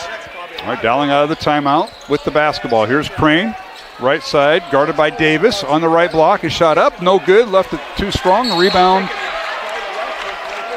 Colin Rice, and a foul on Coley in the backcourt. So Alfred picks up his second foul. The Maroons can't let this get out of hand. They lost by 20 in the first meeting, and right now they're down 9. And the Wolves have the basketballs. We're almost halfway through the third quarter. A little high-low, and we've got a whistle and a foul called on Coley, and that'll be his third. And almost to what you mentioned earlier, Jimmy, Alfred got in foul trouble in the first matchup over at Northwest. And that's just him going against a different opponent, and Alfred Coley just gets a little handsy on his defense. He's somebody that just cannot go on the bench just with the size that Northwest has. Here's Davis with the basketball, leaves it for Oliver. He dribbles out of the lane. 20 on the shot clock for the Wolves. Here's Oliver. Pass over to Kukin. Nash with it. Pull-up jumper off the glass too strong. Rebound, Dowling, as Charlie Crane hits the deck and helped up by Landon Davis, who may have assisted him. I watch these. I mean, it's not just the big guys. It's the entire individuals on the court going at it on shots. Both teams are blocking out, but the guys who are being blocked out are playing through it, and the officials, for the most part, are letting them both play. All right, Dowling with the basketball, trailing by 9. Crane with it. Backdoor cut underneath the Martins. Leaves it for Sam Ralston, who just checked in. Sam, a 6-foot junior, wearing number 1. Now here's Martins off the glass, good. Went around Heitland for the basket. Martins is dangerous playing downhill towards the basket. He has 6 points. 29-22. Wolves by 7. Now here's a steal. Bad pass that time by Rice. Stolen away by Dowling. And now Ralston for 3. It's off the back iron. No good. And a rebound, Nash Kukin and the Wolves. Giokelis in there. He goes all the way down. And a shot up. And good by Nash Kukin with the reverse layup. The basket will count, and a foul on Giokelis of Dowling. That's his first foul. First 2 points for Kukin. Yeah, he was held scoreless in the first half. You're exactly right. Rams were 3 for 3 at the free throw line in the first half. Oliver with 9 first half points to lead the way. Kuchen's free throw no good. Can't convert the traditional three-point play. Dowling with the rebound and in the front court. Here's Crane with it. Charlie works the right side. Gets to Ralston. Sam at the free throw line. Pull-up jumper, good. As he beat Kuchen to the spot. Big time coming off the bench for Sam Ralston. Coming off the pick, middle of the lane. Maroons got to find some outside shooting. Both teams are shooting poorly from the outside. Now reverse layup, no good by Oliver. Rebound keyless, and we've got a whistle and a reach-in foul on Oliver. So Isaiah with his first foul. 14 foul on the Wolves here in the third quarter. Dowling with 3 team fouls. So the next Northwest foul will send Dowling to the free throw line. There's Noah Martins dribbling in the front court. Our score, 31-24. Waukee Northwest leads Dowling. 2:15 remaining, third quarter. Ralston with it, they work the right side. Now to Martins. Noah coming off the ball screen of Crane. Down the lane he goes. Little Euro step up and good. Love that little step that Noah does, and he's got 8 points. You're going to fight back in this game, fight back with hitting high percentage shots. And Noah Martins at the rim has been a good recipe for the Maroons. 5-point lead for the Wolves. Minute 50 remaining in the third quarter. Now here's a mismatch here with Rice guarded by Ralston. We got a whistle and a foul on Dowling. And they're going to get Ralston for his first foul. That'll be team foul number 4 on the Maroons, I believe. Nope, 3. No, 4. I was right the first time. Substitutions as Logan Achenbach, number 23, checks in for the Wolves. He'll replace Nash Kuchen. Get it into Rice, who's guarded by Jenkins. Now the Maroons with the double team. They can bring Crane over. Here's Achenbach with it. Turnaround jumper in the lane. Good. Right over Giokelis. Just checked into the game as Achenbach and hits a big shot late in the third quarter to push the lead to 7. The Wolves have only went 1 deep, and now reverse layup by Ralston is no good. Achenbach with the rebound. Logan all the way down. Pull-up jumper up. Good. Achenbach with back-to-back points for the Wolves, and the lead is now 9, 35-26 over Dowling with 1:10 to play in the third. There's Ralston with it, guarded by Crane, and Charlie tried to get rid of the ball, and he was fouled from behind. I think we can get Davis for the foul. Nope. They are going to get Oliver for his second foul. And Charlie Crane to the free throw line here, Jimmy. First free throws for the Maroons on the night, coming from Charlie Crane with just a minute to go in the third quarter. First one up and good. Tonight's game in Iowa Catholic Radio brought to you in part by Fast Signs and Clive, Skeffington's Formal Wear, the Catholic Tuition Organization, and Construction Professionals. And oh, by the way, Bozen the Florist, you can order online. Tomorrow is Valentine's Day, and you're known I've already taken for care gifts. Of it. Oh, it's all taken. Oh, not a lot. Okay. You know, this is when, us Italians become Casanova. Second free throw, no good by Crane. He goes 1 for 2. And Charlie with 3 points tonight. Held in check by the Wolves. Came in averaging 14 points. Leading scorer for the Maroons held to 3. 52 seconds remaining. Here's Oliver down the lane. Fadeaway jumper, no good. Fight for the rebound. Davis had it and lost it to Jenkins. Tell you what, Nate Jenkins has been all over this court tonight for the Maroons. There's Capola with it. Now to Martins. 35 seconds remaining in the third quarter. 22 on the shot clock. And now Martins goes down the lane and he's fouled. 2 free throws coming. The foul's on Oliver again. That'll be his third. Patience, and the Maroons right there. Noah Martin just waiting for that opening to happen so he can attack the rim, and his patience allowed him to get free. And Martin's attacking the glass. That's a big thing. First free throw good. Noah with 9 points tonight. We'll get a second free throw here. Ashworth Vision Clinic, Iowa Wealth Management. Some of our supporters in Iowa Catholic Radio, along with Fast Signs in Clive. Alongside Jimmy Cataldo and Mark Amadale. Roman Wilkham, our studio producer in Iowa Catholic Radio. Second free throw good by Martins. Maroons are 3 of 4 at the line tonight. And for Noah, he got in for 10 points. 35-29. The Northwest lead is 6. Final 20 seconds of the third quarter, and the shot clock is turned off. Here's Oliver between the circles, guarded by Coppola. They bring the two big men in, Rice and Davis, on a double pick. Try to take away Oliver's left side. Now Oliver down the lane. His shot is up and no good, and a whistle and a foul on the Maroons. Crane might have got a piece of the ball, but they're going to give Martins the foul. And free throws coming for Oliver. Nice, well-designed play drawn up there by Coach Watson. Isaiah Oliver to the line, has 9 points. First free throw good. 50% free throw shooter on the year. Headed to the University of Iowa. Preferred walk-on in football. Caught 9 touchdown passes as receiver from his quarterback, Mr. Heitland, out there, who threw for 28 touchdowns on the year. Went to the Final Four, second free throw good. Was almost Dowling in Northwest in the finals until Liberty took care of Northwest in the semis.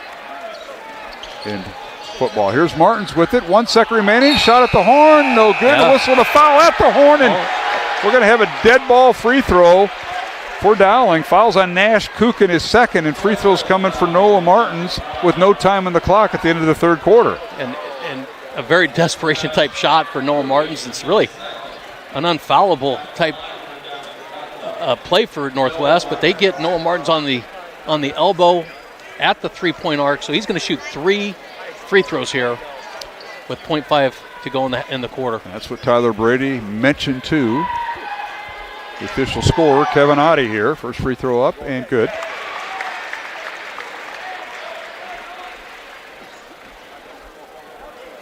Martins with 11 points. Second one up and good. Noah with 12 points. Maroons did not attempt a free throw until, about 2 minutes ago? There were no attempts in the first half and most of the third quarter. And the third free throw good. They're going to put 0.5 of a second up there. 13 points for Martins. And we've come to the end of the third quarter with the score. Waukee Northwest 37, Dowling Catholic 32 in this boys Class 4A Central Iowa Metro League showdown. We'll be back in 1 minute with the fourth quarter on Iowa Catholic Radio and CISN. Run, jump, lift, swim, compete, connect, breathe. Whatever your workout, you'll find it at the Y, plus a whole lot more. Right now, you can try the Y for free. Visit any branch or online at dmymca.org. One membership, endless opportunities. Your YMCA. Ever have one of those awkward moments when a business disappointed you? You got ripped off? Didn't get what you expected? The Better Business Bureau can help you avoid these uncomfortable situations. BBB accredited businesses are honest, ethical, and reviewed annually by the BBB. Don't experience another awkward moment with a bad business. Trust the ones that operate with integrity. Look for the BBB seal. It's the sign of a better business. And find a better business anytime at bbb.org.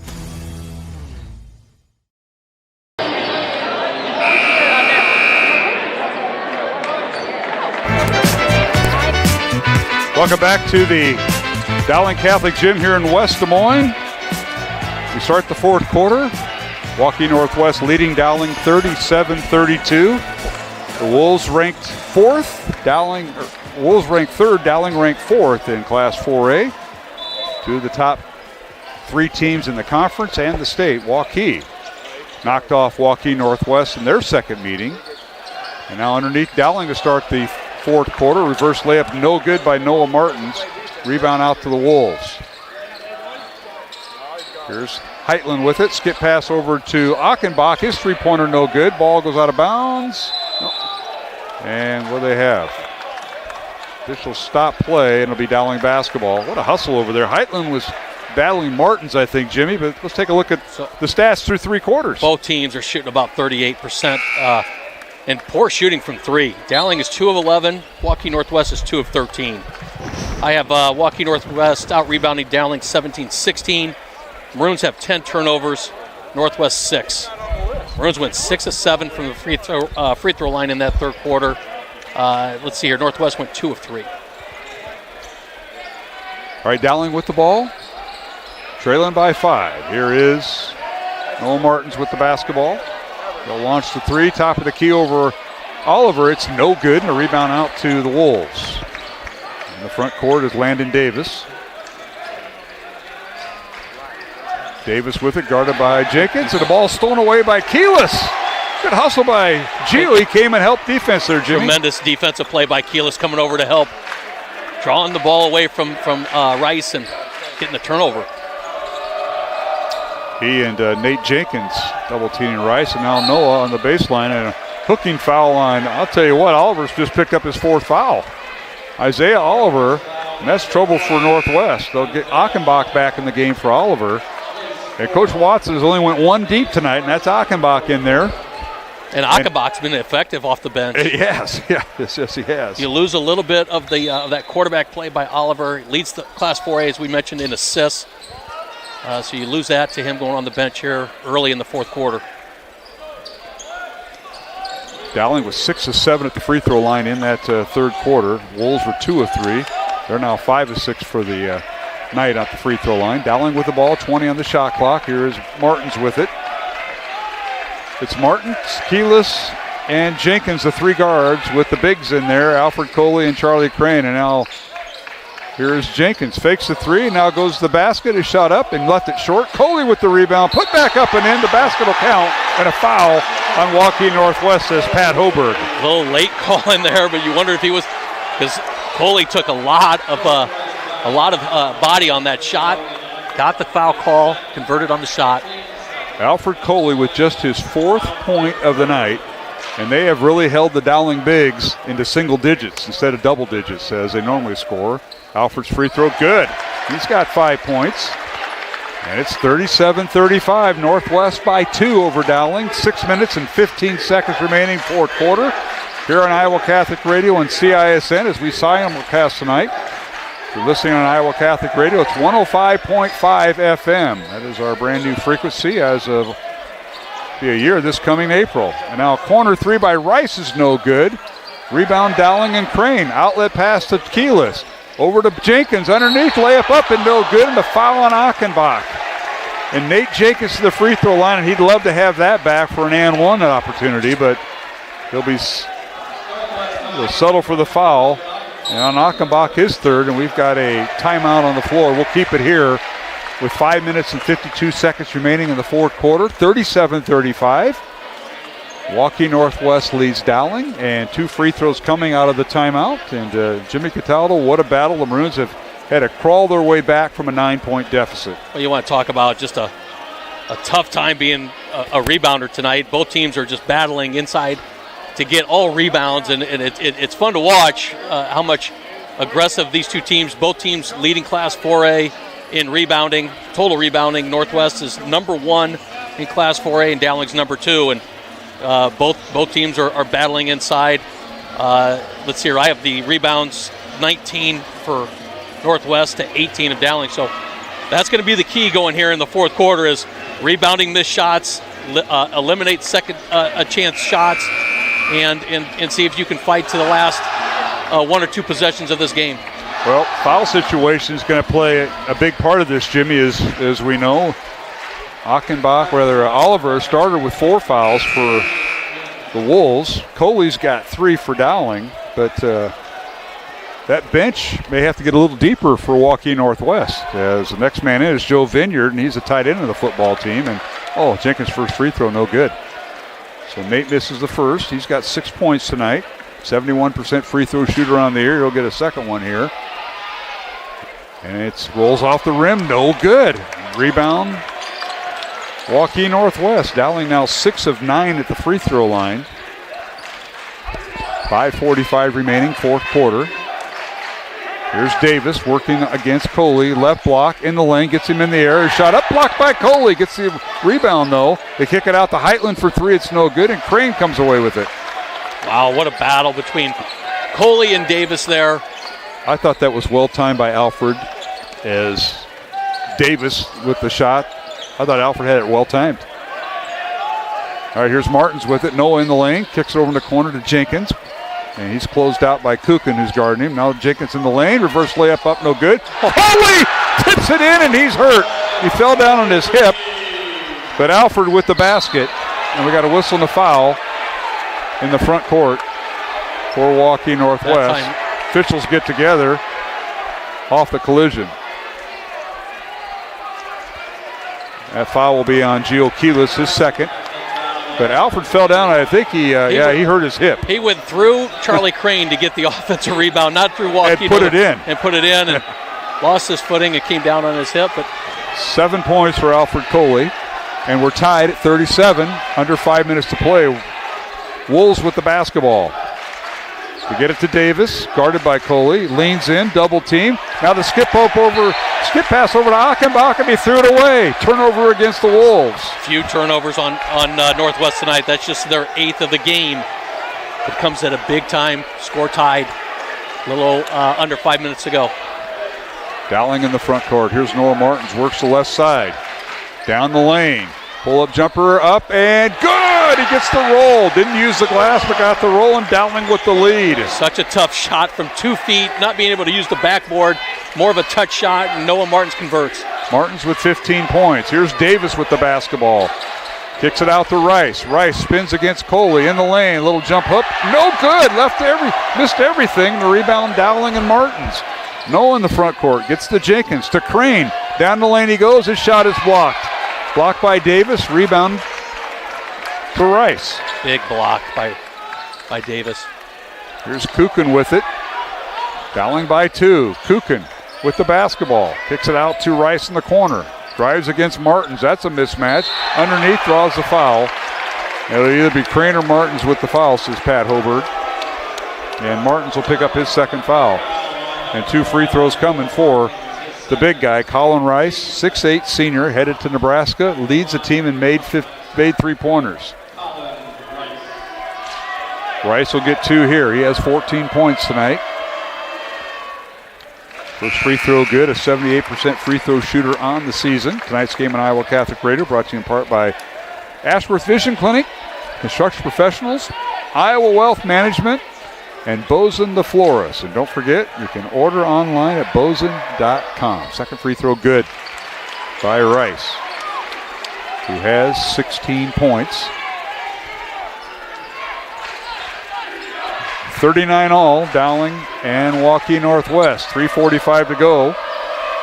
Earlier tonight, the Dowling girls knocked off Waukee Northwest 58-49. Bruins trying for a doubleheader sweep. Waukee Northwest trying for the split. Here's Martins in the lane. His shot off the backboard, no good. Rebound, Oliver. Ball stolen away by Jenkins from behind. Picked him clean. Gets it to Martins for 3. Up, no good. Offensive rebound, Jenkins, and he'll dribble it out with 3:20 to go, and we're tied at 39. What a flurry, Jimmy. It's a flurry. I mean, it's you put your head down to scratch something on your paper, and there's a turnover that you don't see. Both teams getting after it. Both teams with the limited bench. Tonight, Evan Mitchell not playing for Dowling, out with a sore back. He'll be out another week or so. So Ralston and Keelis off the bench for the Maroons. For Northwest, Achenbach has been the lone sub. Here's Martins, 4 on the shot clock. Shot off the glass, no good. Rebound, Coley, and his putback is no good, and a whistle and a backcourt foul on Martins. That'll be his 3rd, says Pat Hobart. Nope, they're going to whistle it on Coley, his 4th. Ouch. So Coley with his 4th foul with 2:45 to go. Big decision to make. It's a little bit too much time on the clock to think Coley can go foul-less with just over 2.5 minutes to go. He sees somebody you need in the lineup here late in this 4th quarter.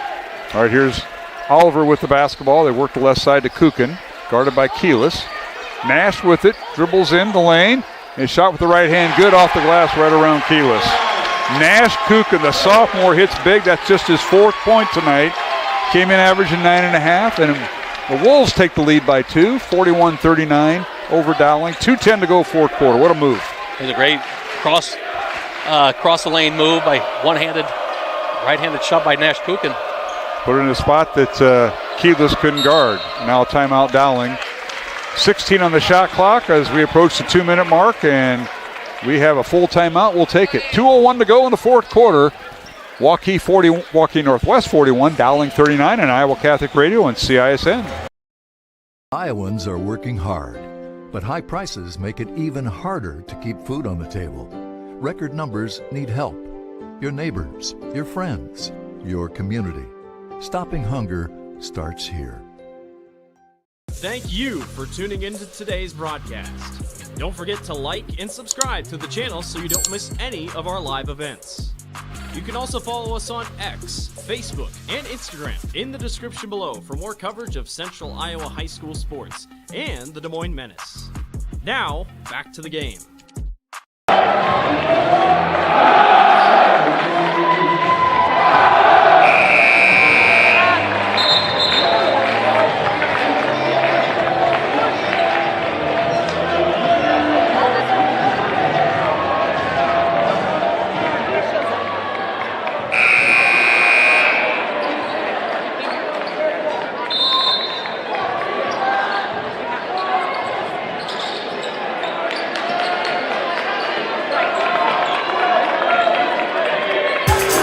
All right, we are back here at the Dowling Catholic Gym, packed house tonight, watching two of the top 5 teams. A long three by Keyless, no good. Offensive rebound, Dowling and Alfred Coley. And now underneath Keyless, a shot up and good. The basket will count and a foul on the Wolves. What a move by Gio Keyless, Kuchen with the foul. And that'll be his third.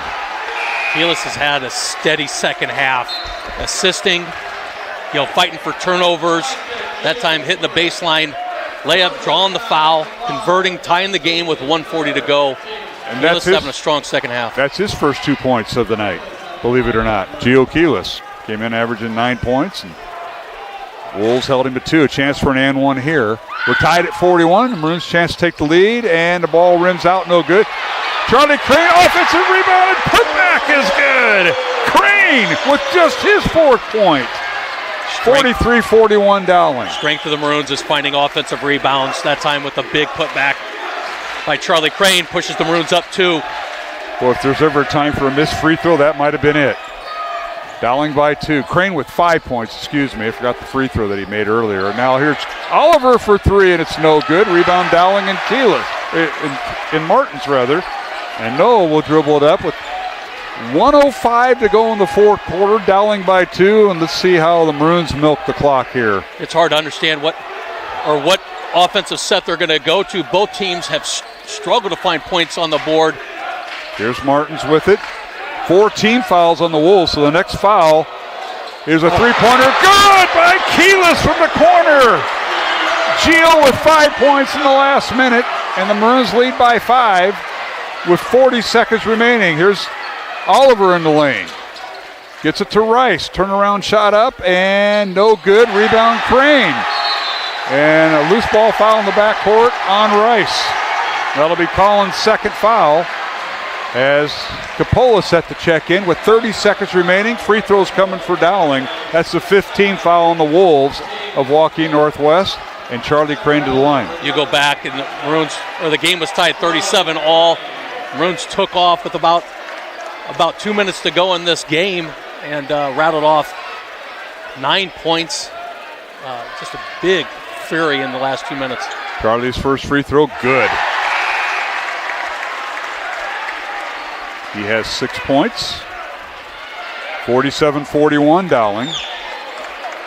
Coley held to 7 points. Both averaged double figures, and the Wolves have held him to single digits tonight, but Dowling by 6. Second free throw by Charlie, in and out, no good, and a rebound, Waukee Northwest. And Rice. Rice all the way down court and drew the foul. Let's see here, the Maroons had 1 foul to give. Jenkins with the foul, that's his first. Go ahead, Jimmy. Team foul number 4.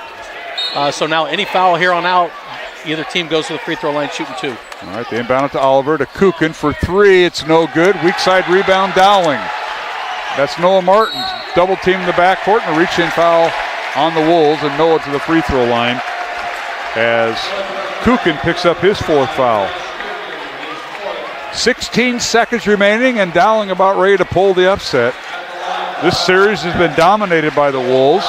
They lead the series 8-1. Dowling's only beaten Northwest once since they started the program. First free throw by Martins is good. Noah with 14 points.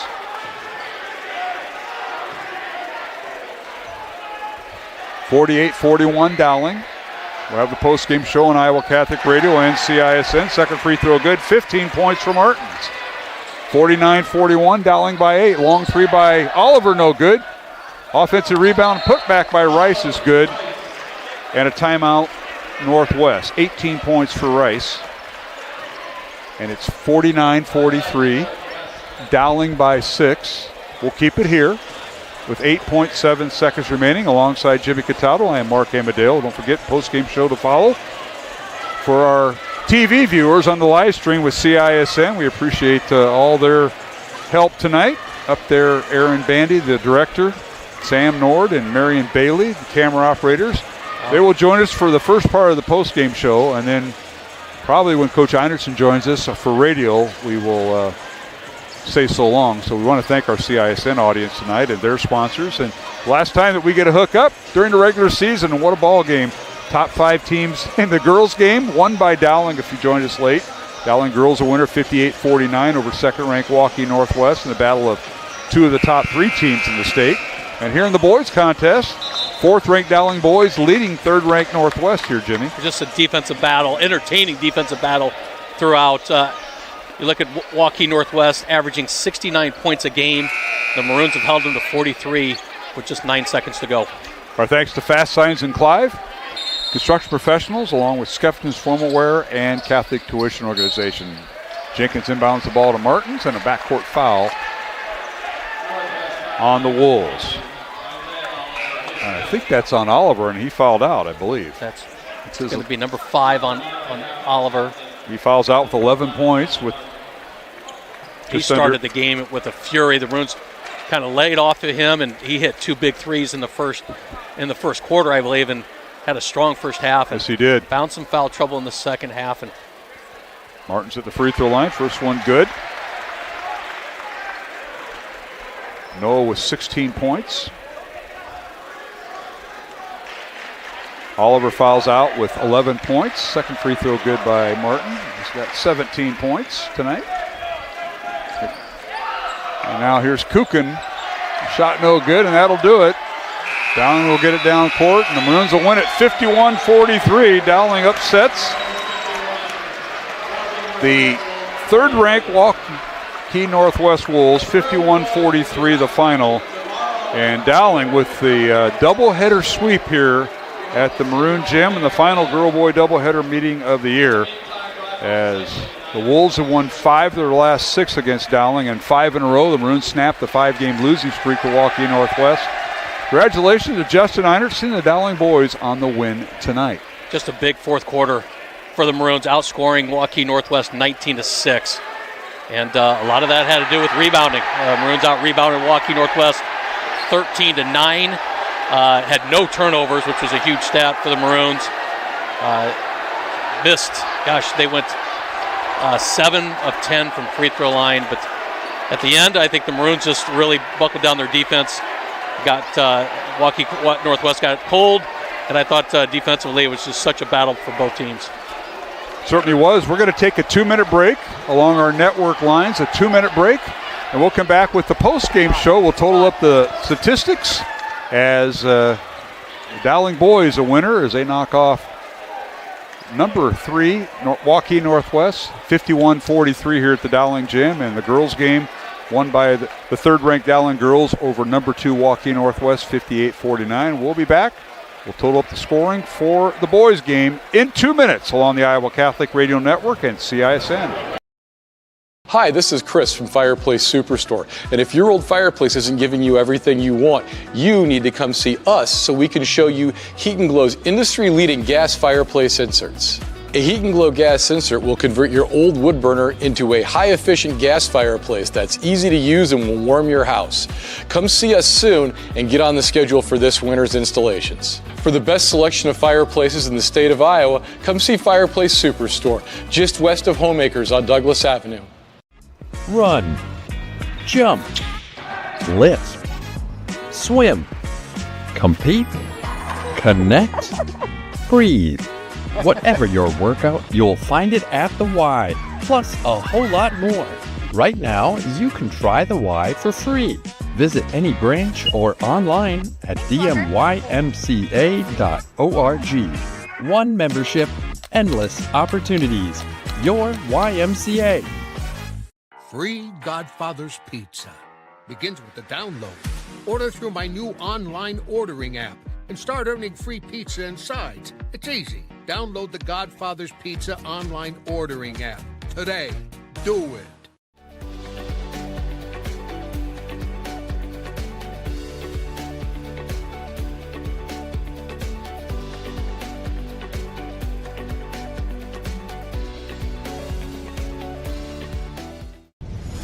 Ever have one of those awkward moments when a business disappointed you? You got ripped off? Didn't get what you expected? The Better Business Bureau can help you avoid these uncomfortable situations. BBB accredited businesses are honest, ethical, and reviewed annually by the BBB. Don't experience another awkward moment with a bad business. Trust the ones that operate with integrity. Look for the BBB seal. It's the sign of a better business. And find a better business anytime at bbb.org.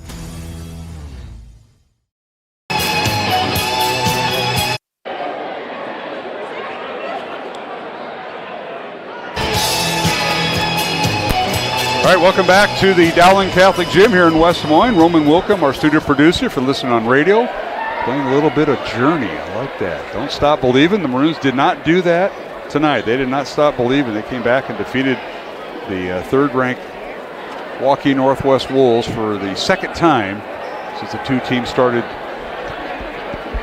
back in 2022 when they built Waukee Northwest. The Wolves have won 5 in a row, and they were 8-1 against Dowling, now 8-2. With the Maroons win tonight, 51-43 over Waukee Northwest. Alongside Jimmy Cataldo and Mark Amadale finishing totaling up the scoring, and a lot of look at this, like, wow, some of this stuff adding up and just interesting. But Jimmy, I'll let you take over the scoring because we're going to keep our CISN audience here for this last segment. Certainly. And then we're going to release them, and then we'll go more post-game on the Iowa Catholic Radio Network. So that's kind of how we'll handle it. Jimmy, go ahead and take it away. So let's start with Waukee Northwest. I had them shooting 15 of 46 on the night for 33%. Stat to really hone into is Waukee Northwest shot 2 of 19 from 3, well under their average, coming in almost shooting 40%. I had them for 26 total rebounds and 9 turnovers. For Dowling, Dowling went 18 of 47 from the field, 38%. Hit only 3 3-pointers, 3 of 15. Capola hit 2, Keyless hit 1. Big opportune 3-point shots there. Dowling out-rebounded Northwest 29-26. 10 turnovers, just a big fourth quarter for the Maroons, shooting 12 of 17 from the free throw line. Unbelievable. As some of this, as we total up the numbers, we'll start with the visitors from Waukee Northwest, whose record falls to 16-4.